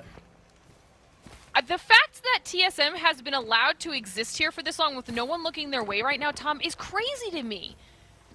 I can't believe this spot was available. And we're sitting here as the listen-in's going on, and we're like, yeah, Hal's version of we okay is not okay. Right? He's like, I'm okay. You guys aren't okay. Speaking of not okay, not okay. Energy's not okay right now. I don't know what happened to Energy. We did see their names popping up a little bit in the kill feed, but I did not realize that they were in this much of a tight spot. Sweet, the only one left alive, able to get Rocker's banner. Probably not going to be able to do a whole lot with it, but at least he has it right now. He's going to have to make his way across the lava with so many teams in front of him that this is going to be really, really sketchy. The floor is literally lava. Sweet is feeling that one right now. He's going to pop a battery. And you know the team that was in the position where TSM was at, with TSM now being in the middle of the zone, was Lazarus. And wow, crazy drop down coming in. Now trying to take the high ground away from him. Completely pinched on over towards the side. And the rich get richer as Reps is going to pick up that one. I can't believe that Lazarus leaves the spot. Now they switch their focus on over to TSM. Remember, we were talking about what happens when someone takes that high ground away from them. That's a tough situation to be in. TSM went from a very sketchy situation into a very powerful one. Now the team that could potentially grief them would be this team on your screen. That's Lazarus, but they have multiple teams all around them. Look at that Rampage just putting in some serious damage. He has a thermite too if he wants to charge it up. I would love to see Bird utilize that. Oh, controller looting problems. It's okay, it's okay. He's just going to have to get those shields back up and he'll be able to peek and continue raining down that Rampage terror on those squads around them. Lazarus finding themselves at a decent angle right now, as I believe we've got RCO down there. TSM still somehow living in their spot. And then I think the final team is W maybe over there? Yes, it is at the top. Reps hitting a battery. Hal hitting wingman shots. What's new? He's running out of L-Star ammo. He's been rocking that weapon the entire time, shooting between the crack of the truck right there. Bubble comes up at the perfect time. Verholst getting rezzed up. Let's see if he has a Phoenix kit to hit. Only cells here. Tough situation to be in as the healing is serious. The zone starting to collapse here very shortly. As you can see, a great nade coming in for Reps. However, the knocks are coming through. They're starting to get pinched all over the place. Such little area to work with. Now they're going to have to use the knockdown shield to their advantage. Where is Lazarus? Where is Bird? There it is. Great overhead view so you can see what is going on. Triple bubbles being utilized by all of our teams. The only bubble not being used is TSM because we just saw that one being put onto Verholst Glitter. This is absolute insanity. Did you see Fury try to sneak in from on high and see if he could do some damage down on TSM and RCO while they battle it out? Lazarus is handling the rest of W right now. Bird once again doing work with the Rampage, but does get knocked. Lazarus and Ghost, is it down to 1v1 for these two squads now? Oh, RCO has the huge advantage. You see only one player alive, and that's Bronzy on the other side. Sleepy Panda looking healthy after the heal. Nando going to be looking healthy.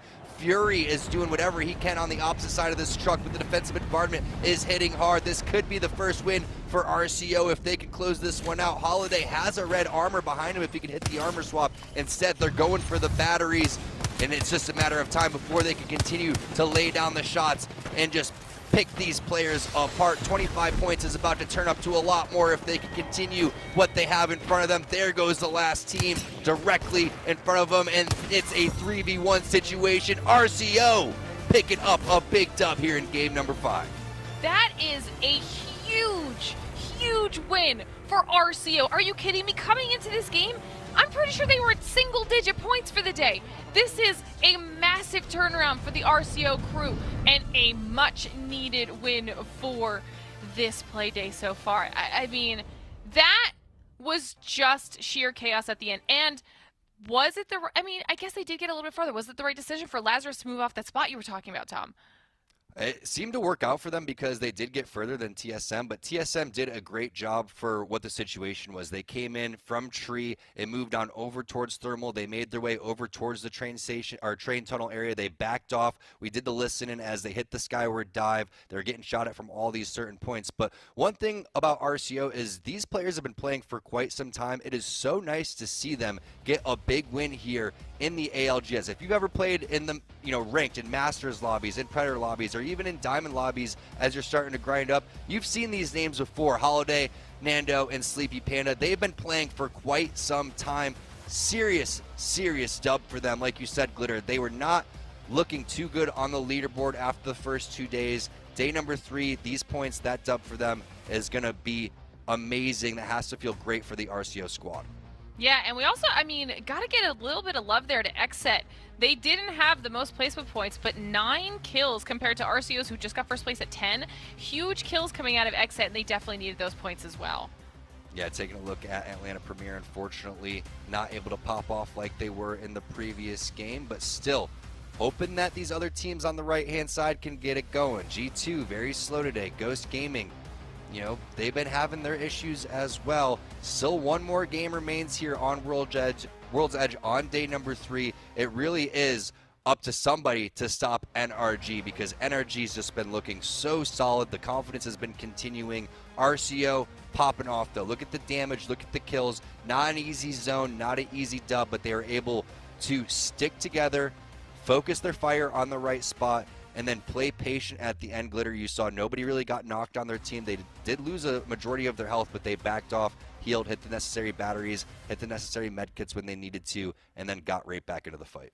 Yeah, Sleepy Panda doing a really, really good job for the RCO crew there with that 1800 damage. And, you know, I'm wondering if, because there was the solo player from W, solo player from Lazarus. We saw, I think it was Fury that was completely split off from the rest of his team there at the end, trying to see if he could do some third-party damage to that TSM fight that was going on. And was that the mistake? Did that give Lazarus that 3v2 advantage that kind of put W on the back foot, and they traded lots of kills there, and then that opened up the door for RCO to come through and really take home that dub.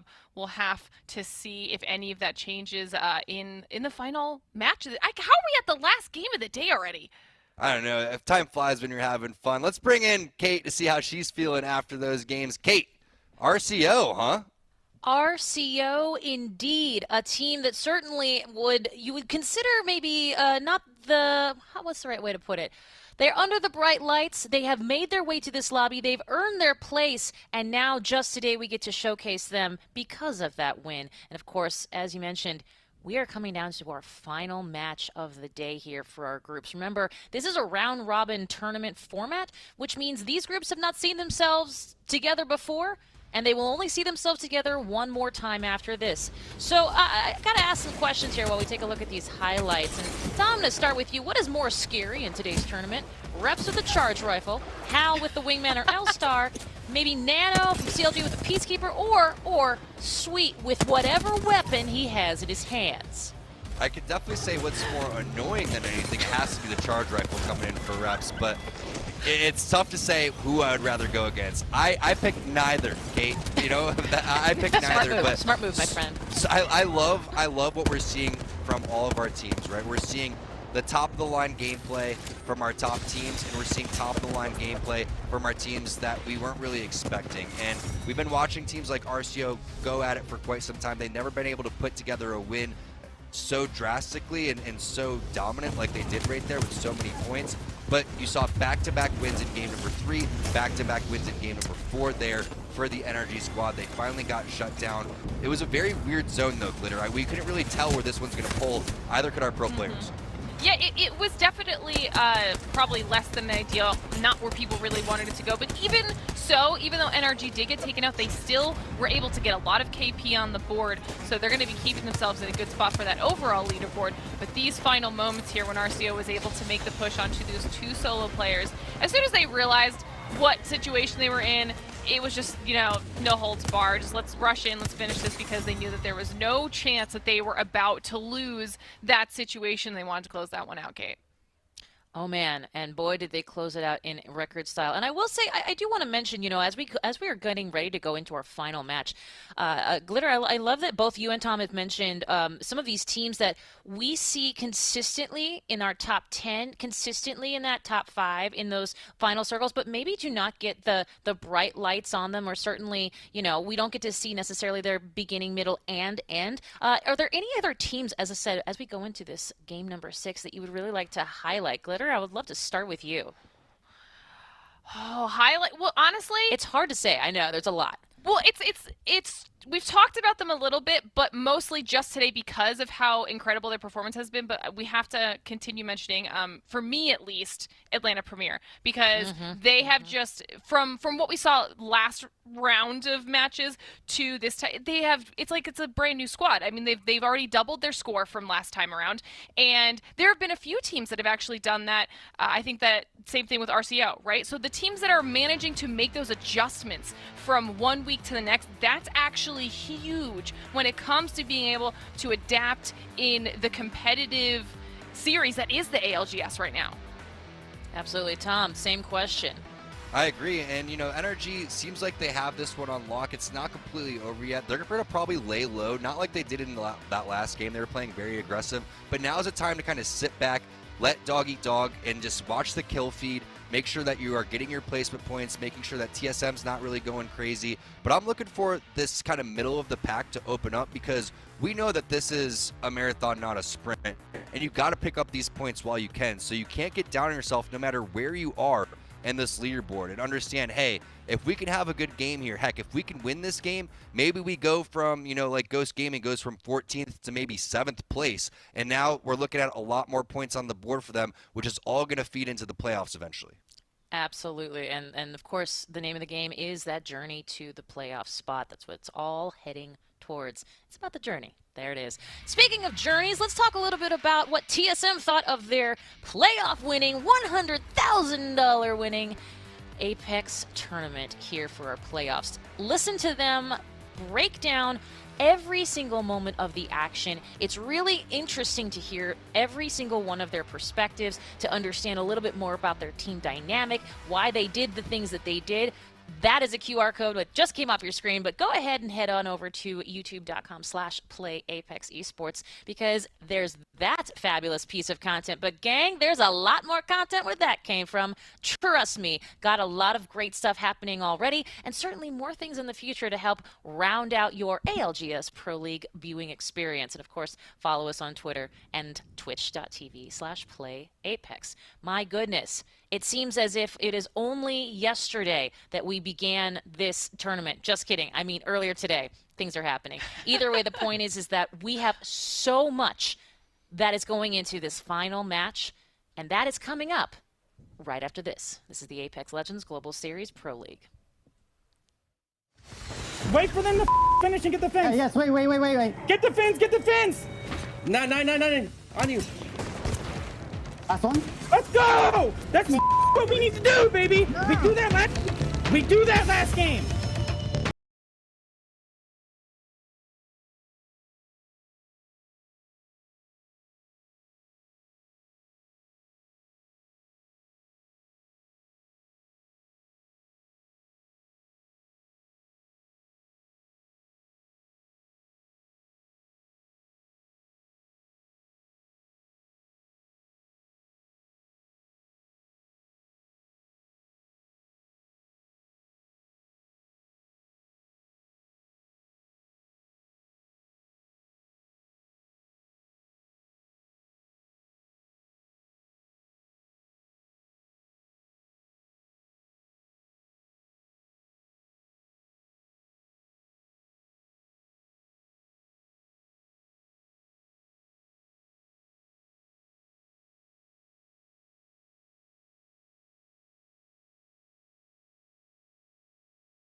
Well, 5 games are gone, everybody, and it's the time for the last game of the day. It's the Apex Legends Global Series Split 2, and of course North America is the region we're covering today, and RCO kind of standing out from the rest of the pack, Dan. NRG at the top of the table looking very, very strong, with CLG and TSM just in behind, but you asked for one team to put their hand up and to be counted, and RCO, without winning the last game, have certainly done so. And it just shows that there is plenty of teams in this lobby that can stand up, that can get those big games and pop off when they need to. And maybe that's going to be a good sign going into game number 6, because there are a few teams who need that just to bump themselves up points, not even to try and win the group, but just to try and get themselves within a chance of picking up some big points here. But when you look at the difference between first and second, that is still a very significant one between these teams. TSM have a lot to do, and also probably need to hope that NRG do not have a good game. There's still a possibility. It's looking more and more unlikely the further we get, but it's definitely within the realms of possibility, as I say. NRG are looking more likely, though. TSM and CLG, it's kind of a fight for second place at the moment, unless they get that big game. And Atlanta Premier, they've been such a standout team. 4th place at the moment on 50 points. Definitely within a chance of trying to steal away a second place here as well. Yeah, certainly an opportunity for them to do so. They've kind of quietly gone about their business today. You've seen them involved in a few end zones, even though it might have been as a solo player or as a duo, but being there is half the game, right? You can pick some KP along the way. You find yourself, like you say, in with the opportunity of maybe stealing away a second place finish. But let's just take a second here to appreciate what NRG have done today. The turnaround from last week, which it looked like they hadn't been on the game for some time. Maybe they had been on the game for some time, but now they look like they are back. And I think heading through the weeks, they just get better and better. It's kind of the classic NRG story from what we've seen from Pro League so far. Week 1, it's kind of like, okay, don't worry about it too much. We'll step up again in week 2, and we'll find our feet again, and then we'll start dominating. That's what we've seen from NRG today, and it wouldn't surprise me to see them close out today. I reckon they've got 100 points in their mind, Dan. I've got to be honest with you. It's doable, and maybe that's what they want to try and achieve today, to lay down a little bit of a marker. Yeah, make a statement, show that you are back, try and strike some fear into the eyes of opponents, but we are already into the action here as Game 6 underway, and also a lot of responsibility on the shoulder of these players to try and make sure they push themselves that little bit further up in the leaderboard, or of course to try and get that W if you are the case of NRG. But already a couple of shots being fired, and that is going to mean there are, of course, 2 teams contesting one another, which does happen here or there sometimes when you get into that Game 6. It certainly does, and it's something that we have seen throughout the games on World's Edge here. Team Scary trying to put some pressure down onto the team on that low ground, which I think is CLX. I might be mistaken. We'll have to see in a few seconds' time, on which we maybe do see a little bit of damage being done. No, I stand corrected. There is not CLX. But for now, let's take a look at where the circle's going down, because it looks like we're heading towards Overlook.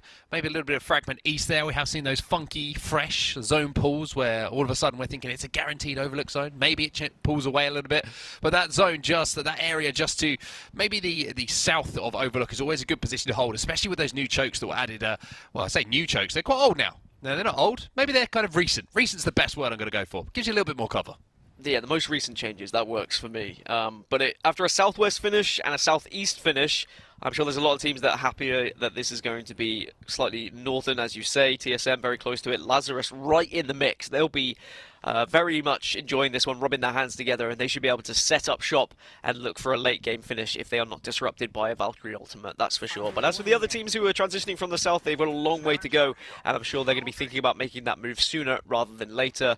Similarly, RCO, they are going to be moving from west to east, so they have to traverse quite a lot of this map, but as always, they have that Valkyrie to work with, so you don't have to move ASAP. Instead, you just focus on picking up this loot, because it looks like they have got a lot of looting to do in an area that is quite spread out.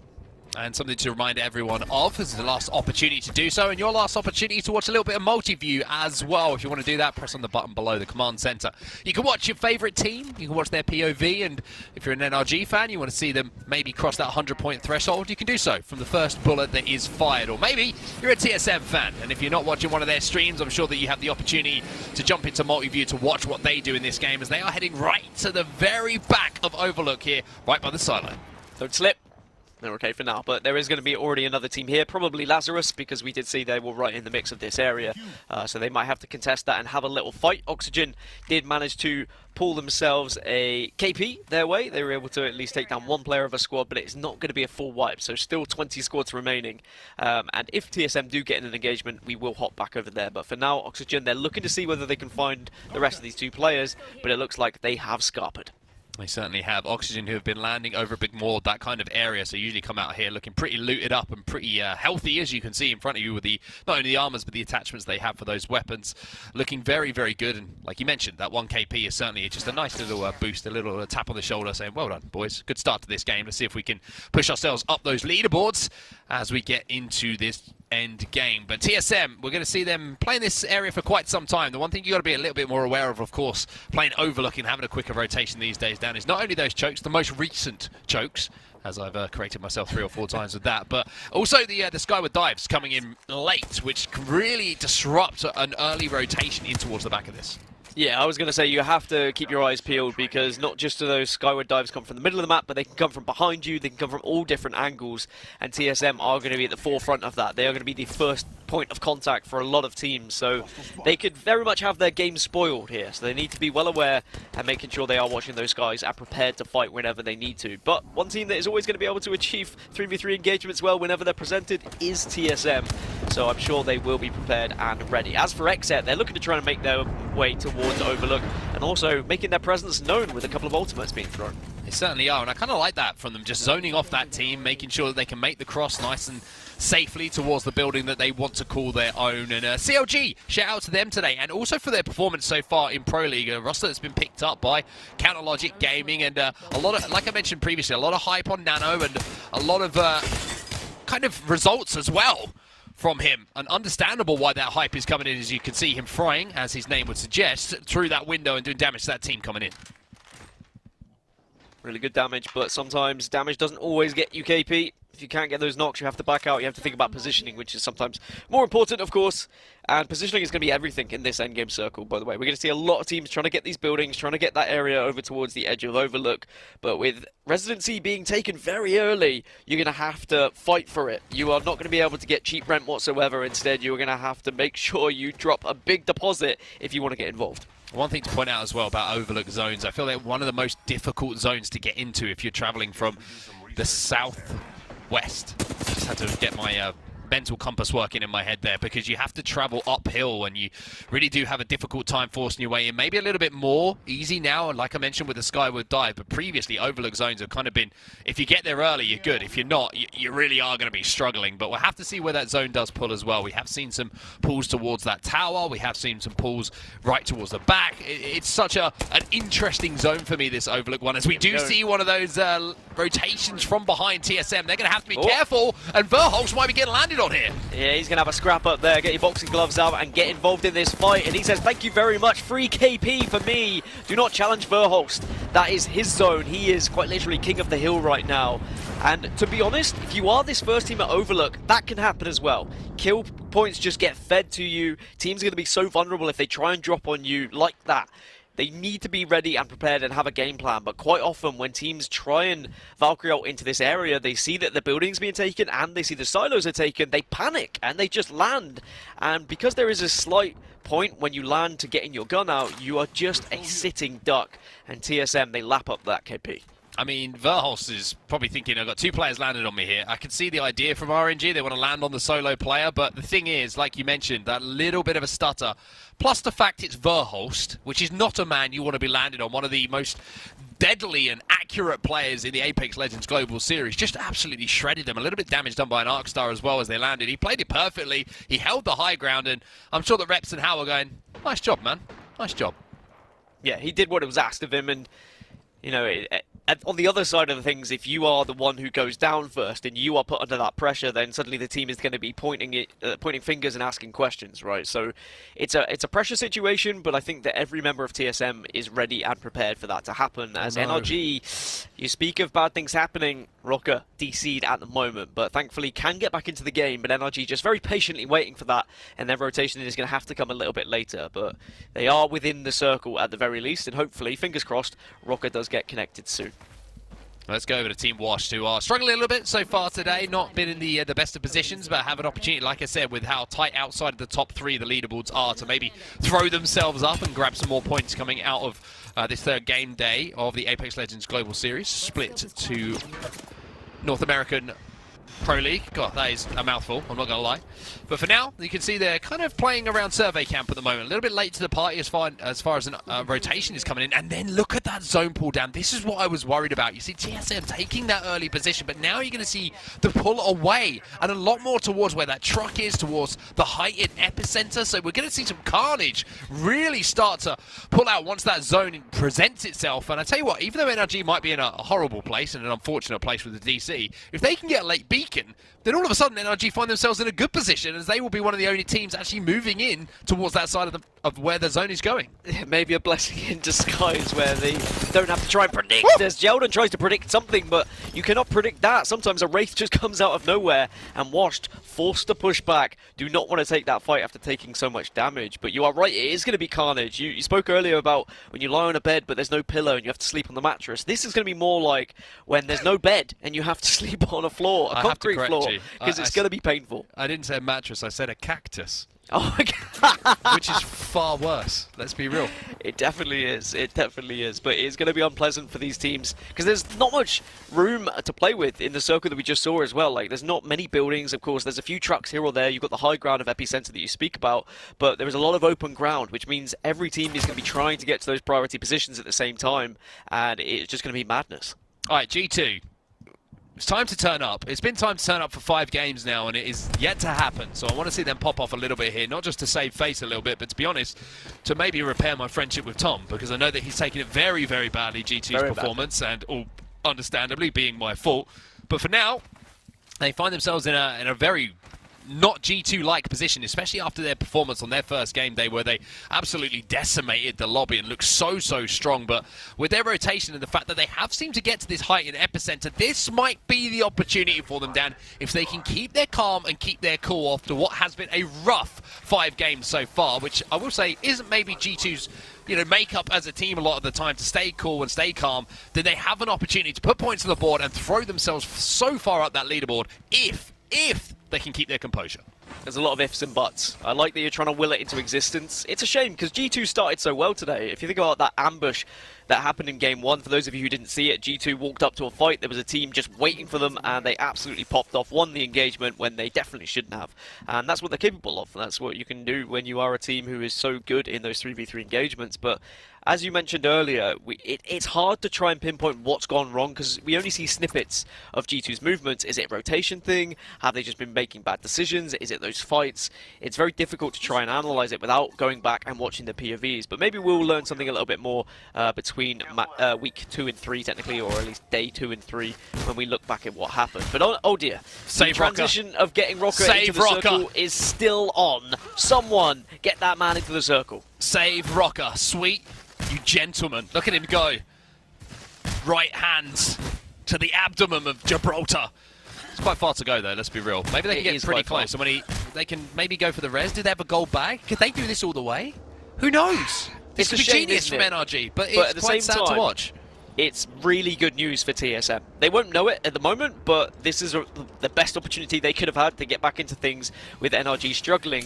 But at the same time, NRG will probably try and play it slow, and they'll probably just try and play for placement points, because they do have a very big lead. On the other side, TSM, the chasing pack in second place, they're going to have to move. They banked on Overlook. They were holding tight and they were holding strong, but now they've got to traverse the map over to other teams who weren't able to get to Overlook, but now, arguably, in a better position. And I can almost guarantee what Hal's just said here when that zone popped up. He's like, what is this zone pull? And I'm sure there probably may have been some expletives in there, but, you know, I'm not at liberty to discuss what those might have been. But for TSM, this is going to be a tough move for them now. Like you say, it's gone from a position where they probably felt they were having an easier game, so to speak, whereas now the difficulty level has increased. And I tell you what, I'm not sure if they managed to actually get that knock. It doesn't look like they have, but certainly going to help their cause as they move forward. How now with purple shields, but now I just want to quickly touch on the NRG situation. It is horrible to see that kind of thing happen, especially to a team that's been playing so well. Yeah, it really is, and obviously we hope and we keep our fingers crossed that he can get back into this game. But as for TSM, it looks like the move is going to be made, and they may have to take a fight on their way towards this circle. And that's why Imperial Howie is scouting at the moment, trying to get an idea as to where these players are going to be. Elsewhere, Nightmare, looking like they are having a nightmare. They're in a little bit of trouble. They certainly are. They're at the very northern tip of the map as well.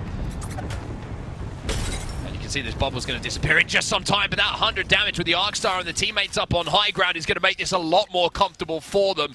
The turbocharger on the Havoc, trust me, that thing absolutely decimates this season as well. One of my favorite things to pick up when I'm playing a little bit of ranked, and for now, they're not going to be able to capitalize. They let that team live, but there was an opportunity to pick up some KP there, but I think you can kind of tell that everyone's playing a little bit scared in this last game. They don't want to go out of game number 6 with no points on the board because they know that opportunity is there, Dan, excuse me, to get a few points, and it will make such a difference to teams come the final standings and the points they'll pick up. Yeah, Nightmare just maybe trying to get to those final circles to get some more experience under the belts as well. Like, they were able to get to one late game, I think, so far in this match day, but they have struggled elsewhere. As I mentioned earlier, we've got some teams who have been, you know, in finals.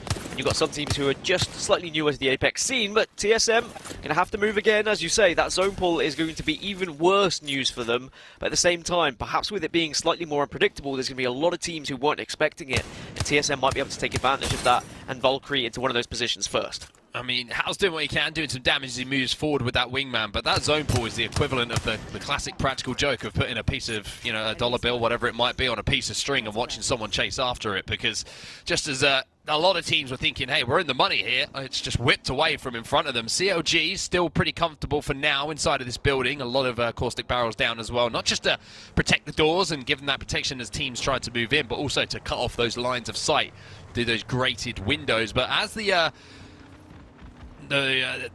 what do I want to say here? Well, as the Vista, that's the one I was looking for. As the Vista of Overlook disappears behind us into the zone, TSM now have to play this one a little bit different, Dan. Windows Vista.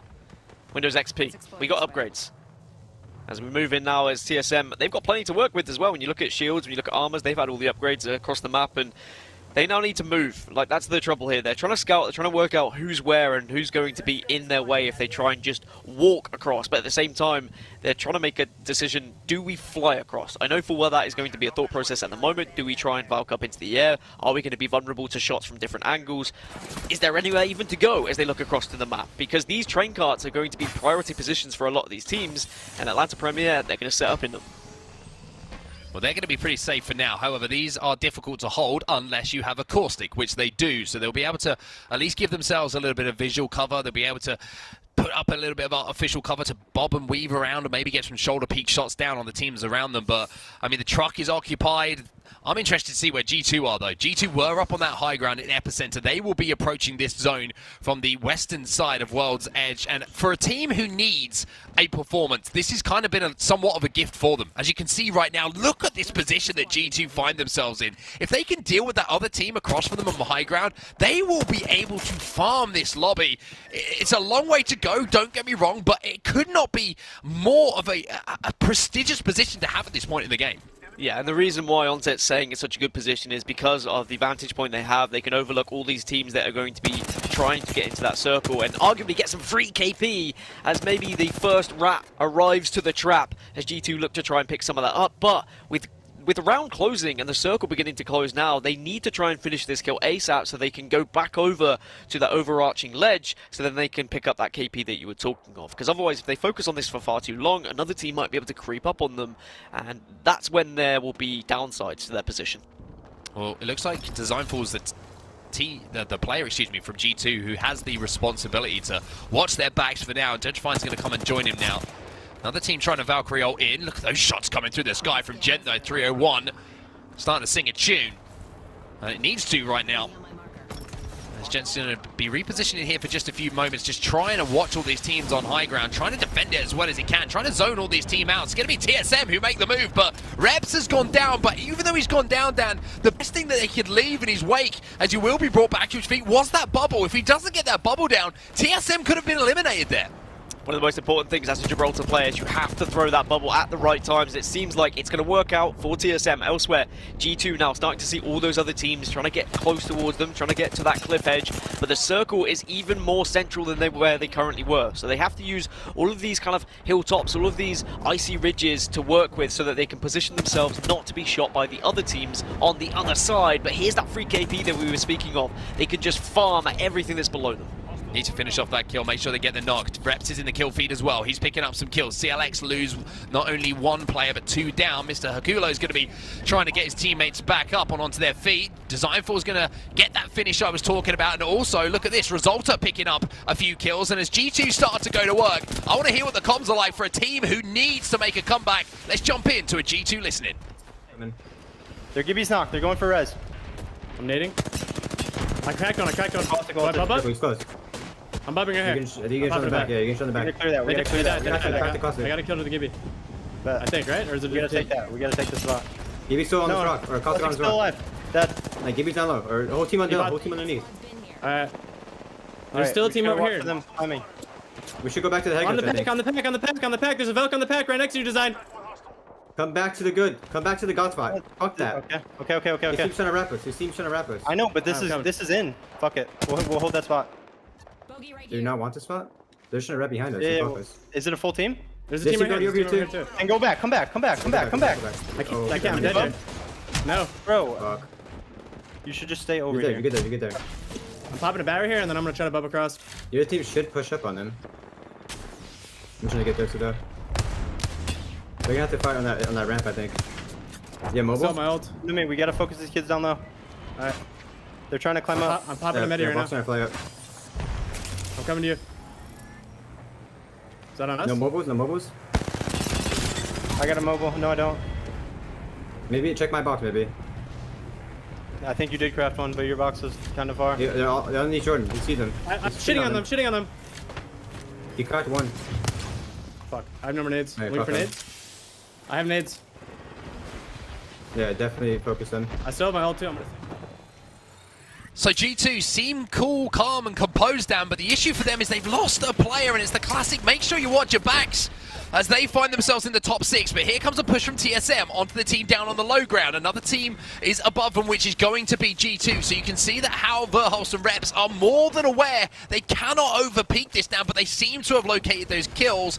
Just a note as well, only 2 teams I think were left in our top 6 who are in our top 3, and one of those is of course TSM. Yeah, one Atlanta Premier as well, you see on the left-hand side of your screen, but they are in a little bit of a skirmish. So we're pretty much guaranteeing TSM and Atlanta Premier as 2nd and 3rd, but can they catch up NRG, who were in 1st, who unfortunately got eliminated a little bit earlier due to unfortunate circumstances as well. But you can only play what's in front of you, and TSM now need to get as much points as they can to try and top this group. Elsewhere, G2 still have that 2-player situation, but they've also got to try and survive here to try and get as many points as possible, Mark. There's another team trying to walk up on them as well, so TSM surviving for now. If G2 take damage, then that might be TSM's signal to try and push up. You can see the barrels going down from Designful is huge, playing Caustic here, which is going to slow down that push. But now you see the Skyward Dive comes in, and G2 find themselves in a horrible position, have to be forced to pop that bubble. Designful trying to use the ult Excel. If you can get this one off and get that Nox gas, that might be G2's opportunity to hold this push. Still 5 squads, still Atlanta Premier and TSM elsewhere, and also we are going to be seeing plenty of teams try and walk in and try and go untouched, but TSM not able to do so at the moment, trying to use the portal, but are going to have to wait and be patient. It looks like they are going to be focused.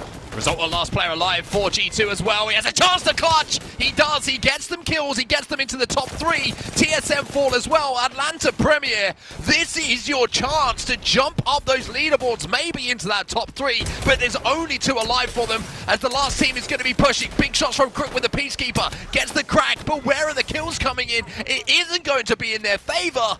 And Nightmare are the winners of your game number 6, a team we have not talked about today, but certainly will leave the final line in the story of today's play.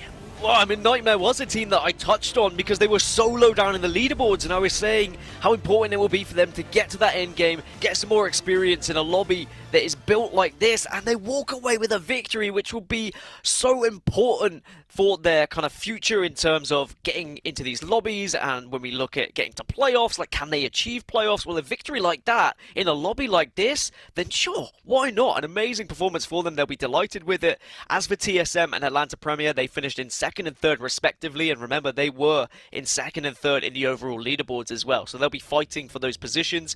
TSM had a slight lead, and because they got more kills, you imagine they hold on to that second place. Thankfully for NRG, there was not enough points accumulated by TSM to catch them, so despite the unfortunate DC, they still hold on to that first place, which I think is deserved, and it would have been unwarranted if they had have lost that due to the circumstances. But again, Atlanta Premier, their consistency today on set has really impressed me, and they will secure a top 3 spot. And then look at the boys in 4th. G2, on the last game of the day, they do get some points, and they will jump up the leaderboard a little bit.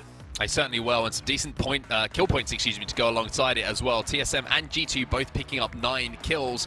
TSM just managing to outlast them in those final skirmishes as well. They were in a tough spot, and almost the portal from Hal was their out, but unfortunately they got shut down. And then just looking down the leaderboard, you can see XSET down in 10th place. They were one of the first teams to make it over to Overlook, but like I say, the zone pool, I don't think anyone could have predicted that one. Going so deep into Overlook, it looked like it was going, and then pulling all the way back to where the circle, pretty much as far away as you possibly could have got, to where we found ourselves in that end game. But a disappointing day for Renegades. Don't see them with too many points on the board. NRG a little bit of an asterisk, like you mentioned, next to that one, unfortunately, with the DC coming in for one of their players. But I think at the end of the day, the story will be about NRG, but we also need to give some love to these boys. Nightmare. I mean, Luxford, Engod, and Washi picking up a win, and Luxford with 2,411 damage. A huge amount from him, and I think the perfect way to end a day for a team who certainly want to make a name for themselves.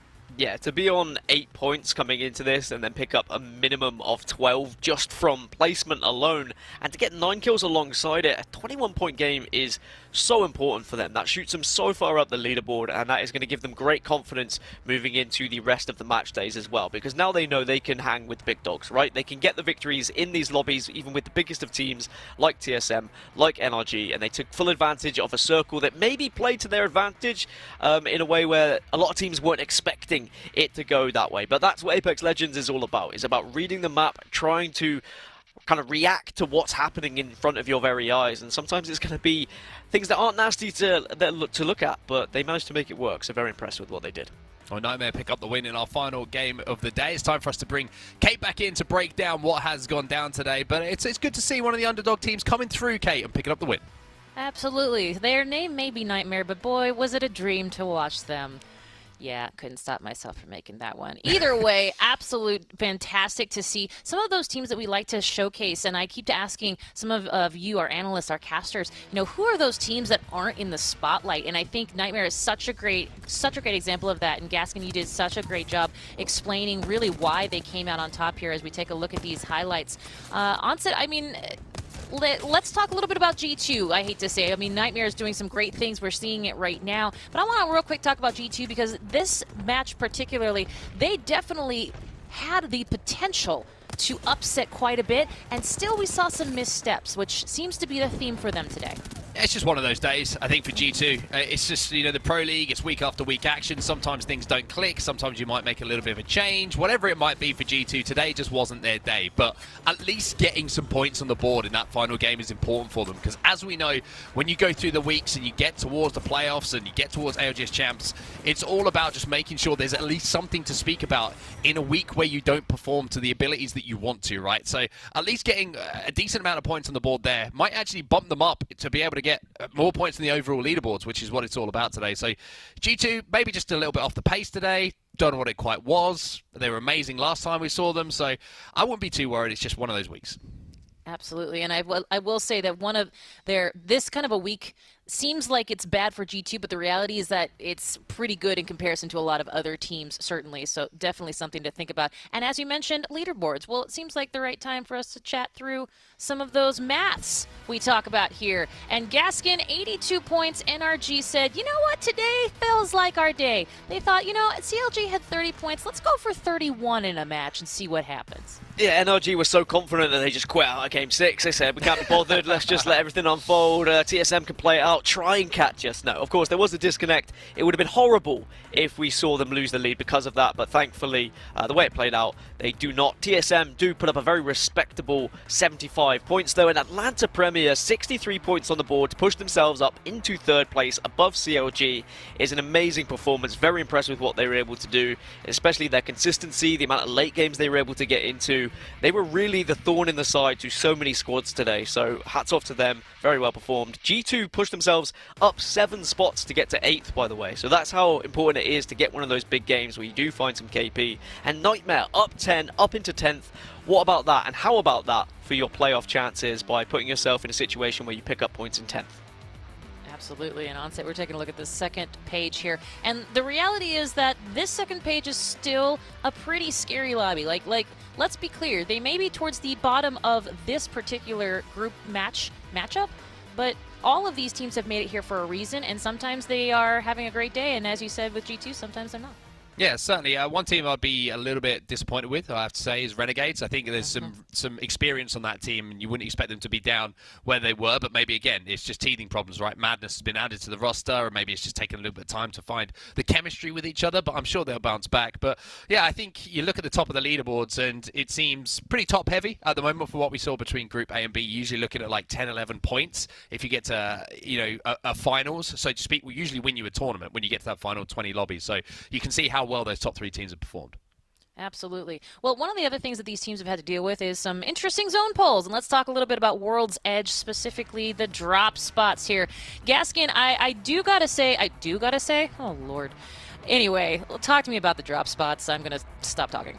Well, we had a southwest finish, a southeast finish, and a kind of northeast finish as well. So when you look at where NRG and TSM had to go as the first and second place teams, they were pretty good circles for them. There was kind of ones that were close to them. The final circle was a little bit further for NRG, but it didn't matter for them in the end. TSM had to go a little bit further for the original game 1, where it was down into that southeast area. But they are 2 teams who are very good at traveling throughout the map and making sure they push into the priority positions when they need to. If they have to play edge, they'll play edge, but for the most part, they're very good at getting to the positions. And certainly TSM, they hedged their bets on a Overlook finish in that particular one. We saw where they had to move from, and they said, look, let's go to Overlook, let's try and bank on it being that circle. They were punished slightly because of it, but we also saw how they reacted. They still got into the final 4 there, because they are a team who are very good with their decision making. Same with NRG. It's all about IGLs in Apex. I know we focus on fights, we focus on kills, we focus on damage, which are all very important, but at the end of the day, you need to have an IGL who is trusted by your entire team and who is brave enough to make those risky calls, because sometimes that will make or break your game. Well, let's take a look at how the math works out specifically for our leaderboard, our overall leaderboard. Now, remember, we are in day 3, which means this is A versus B, which means we've got C versus D tomorrow. So this is just a little bit skewed here on set, but still something to take a look at, still something to keep in mind as you go into our next day of group play. When you've done 2 days of play and you've just seen, you find yourself at the top of the leaderboards, for TSM, it's good payday. They're going to be feeling pretty good about things, right? NRG, what a result it was for them today, though. I think that's the big story coming out of today's action. After week number 1 or play day number 1, whatever you want to call it, NRG, they didn't look like NRG. Today they look like NRG, and it's good to see them back up the top of the leaderboards. I'm sure a lot of the doubters will be silenced for now. G2, great performance in week number 1 means they're sitting there in 3rd place, but that could all change. Like you mentioned, we've got another day of action to come, and we're going to see the other groups play it out. Absolutely, and Gaskin, as a reminder, the green, yellow, and red are all colors coordinating with being potentially relegated, potentially getting into that next split, or of course staying into our playoffs. Something that you can't escape here in the Pro League. It's definitely part of the journey. Yeah, and notice how Nightmare not down in that bottom 20. I know there is still games to be played tomorrow? Is it tomorrow? Yeah, okay. Yeah, it's going to be tomorrow. I was trying to think, is it next week? Is it this week? Where am I? Who am Please I? Be North here American tomorrow, time zone. Please be here. What is time? Yeah, maybe I won't turn up. Who knows? But it is going to be a good situation where those points they picked up, it pushes them that little bit higher in the leaderboard. They don't have to worry as much about relegation, about not being in the playoffs, and that takes so much pressure off as a team. When you can look at those leaderboards, see you're a little bit further, you're not chasing the pack as much, so really good for them to put themselves in that position after match day 2. Absolutely. Well, let's transition here because we've been talking about key plays and the players who make them all tournament long. But now I want to find out who our analysts think are top of the top today. But who are they? And what did they do today to make them so special? Let's find out right now.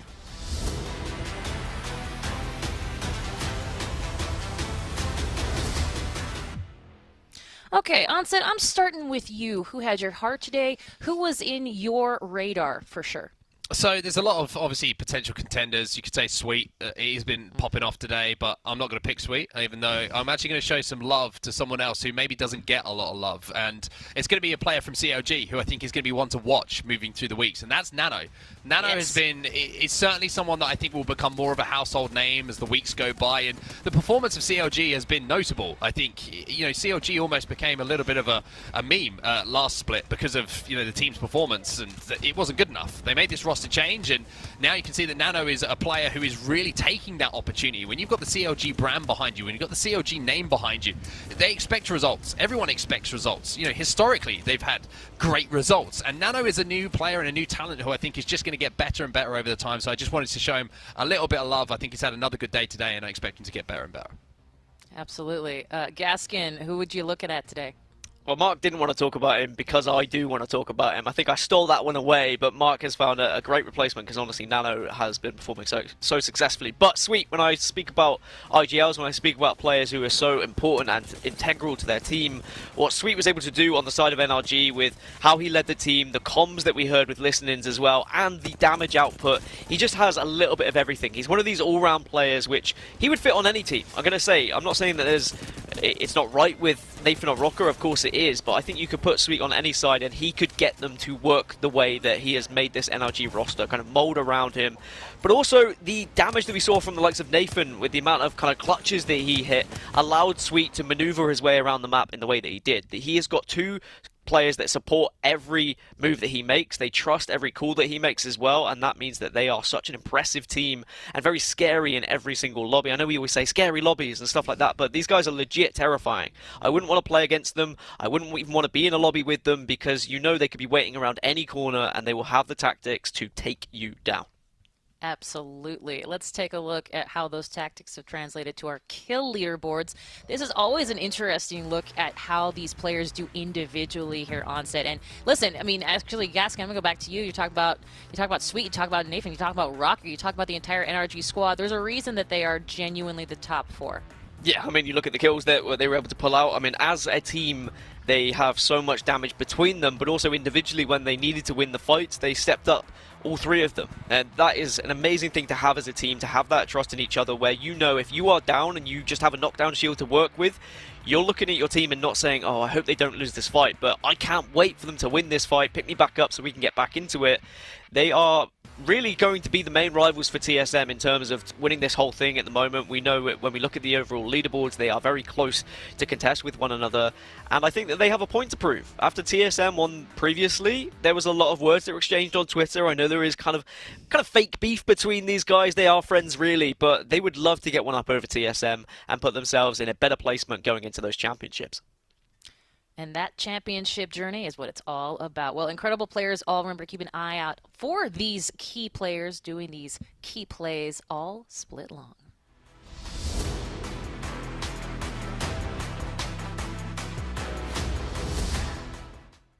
Okay, so I have a question, and I brought this up with Glitter and T-Squared, and I think they did a great job answering, but now we've got 3 more games under our belts here, 6 total, and you had very, very, very similar team comps. You had Ash, you had Valk, you had Gibby in our first 3 for Stormpoint. Makes sense. For all of the teams that won each of those games, that is the team comp that they were fielding. Then this second game, the second of 3 games here on World's Edge, you just transferred out the Wraith. So I gotta ask, Onset, we're gonna start with you.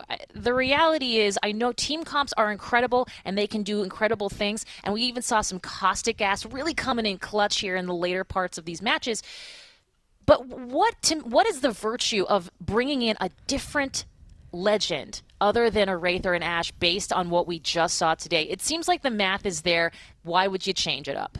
Lobbies have a huge impact on things as well. I mean this with all due respect, but I feel like maybe some of the groups are a little bit weaker than others. There's always going to be stronger teams. There's always going to be weaker teams. And sometimes, you know, an unpredictable play style of some teams may mean that you might be playing a caustic because of the fact that you don't know what's going to happen around you, so you're trying to zone yourself off. So all of these things all these decisions are made by teams based on not only what they want to achieve on a map like Stormpoint, when you're seeing the verticality, you're seeing Horizon, you're seeing Ash, but also how the rest of the lobby is playing. Your position in the leaderboards. Like, if you need to get some more KP, throw yourself up, you're going to play a more aggressive comp. All these things start to come into it, and the fact that we have that variety now is important. And like G2 throwing a caustic out there at the end as well is great to see. So there's always those things that teams are thinking about, not just going into a game day, but also kind of reacting and adapting as those games go through. So it's as I say, the fact that Apex has this great pool of legends now to use, I think it's only a strong thing for it.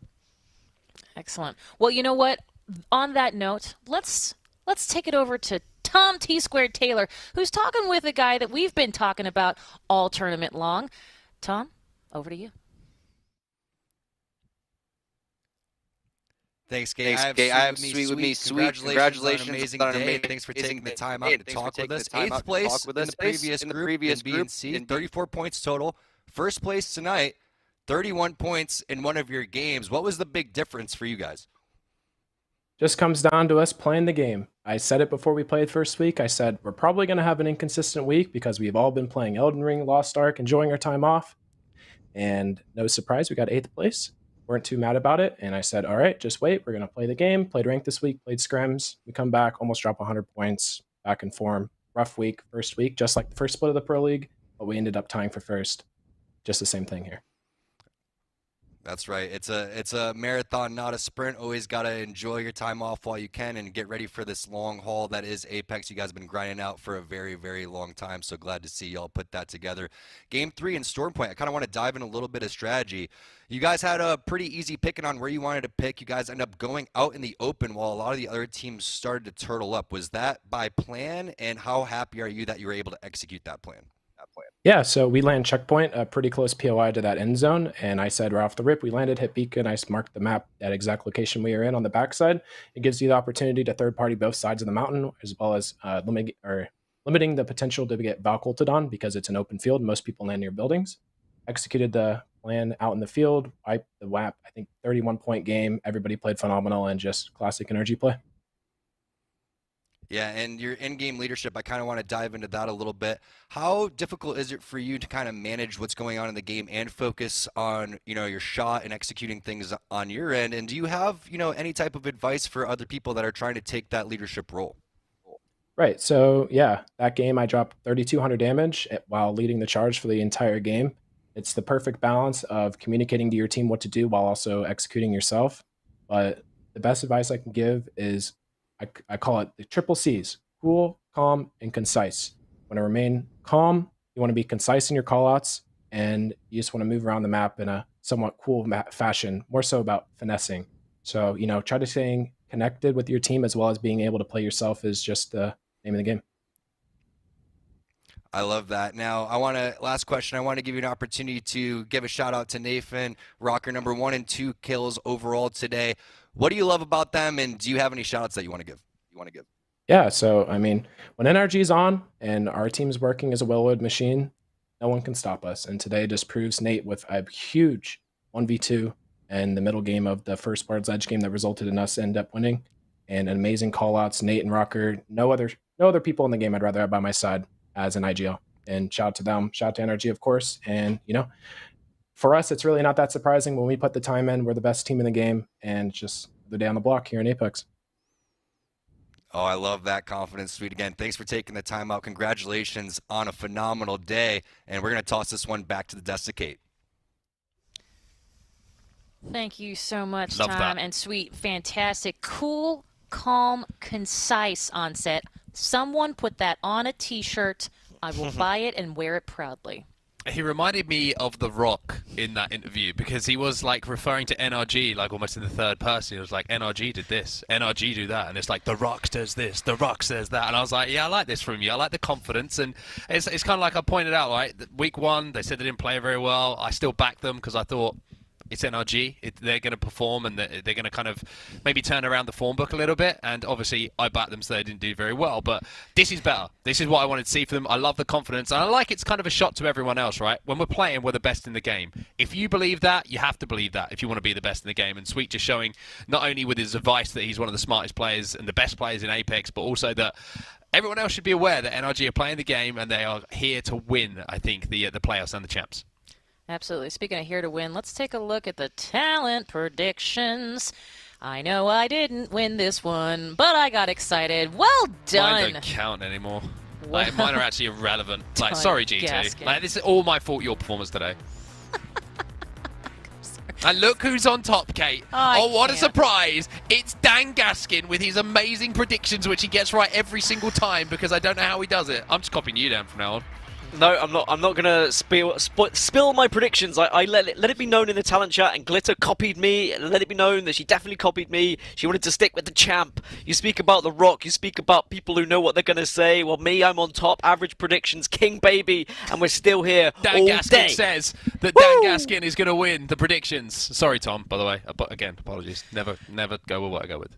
Where's a folding chair when you need it? Anyway, thank you. Well done, GG, to both Glitter and Gaskin, I suppose. But either way, this is just the beginning. We have day 3 of our second group stages here coming up tomorrow, 5 p.m. That is Pacific time. Or if you want to stay up with the boys, 12 a.m. GMT. Find yourself right here watching, I guess it would be C versus D, because of course A versus B went today. We'll find out if ESA can bring it out on top again in that group. We'll see how that works. It'll be fun regardless. But hey, if you want to keep up with all of the action, all of the drama, all the fun, well, we've got some social media for that. @PlayApex Esports on Twitter, @PlayApex Esports on YouTube, and of course, twitch.tv/playapex. Remember, we have so much great, incredible content that they are putting up on that YouTube channel, on those social handles. You really enjoy, if you enjoy ALGS, if you enjoy Apex, if you want to get better at Apex, if you want to know what the pros are doing, trust me when I tell you, follow us on the socials and we will help you do that for sure. Well, this is about the time in the night when I get to say a huge thank you to our casters, to our crew, to our incredible pros who are bringing it in all day, every day here in North America. And thank you, of course, to you for joining us here on the ALGS Pro League Split 2 North American Play. Until tomorrow, we'll see you later.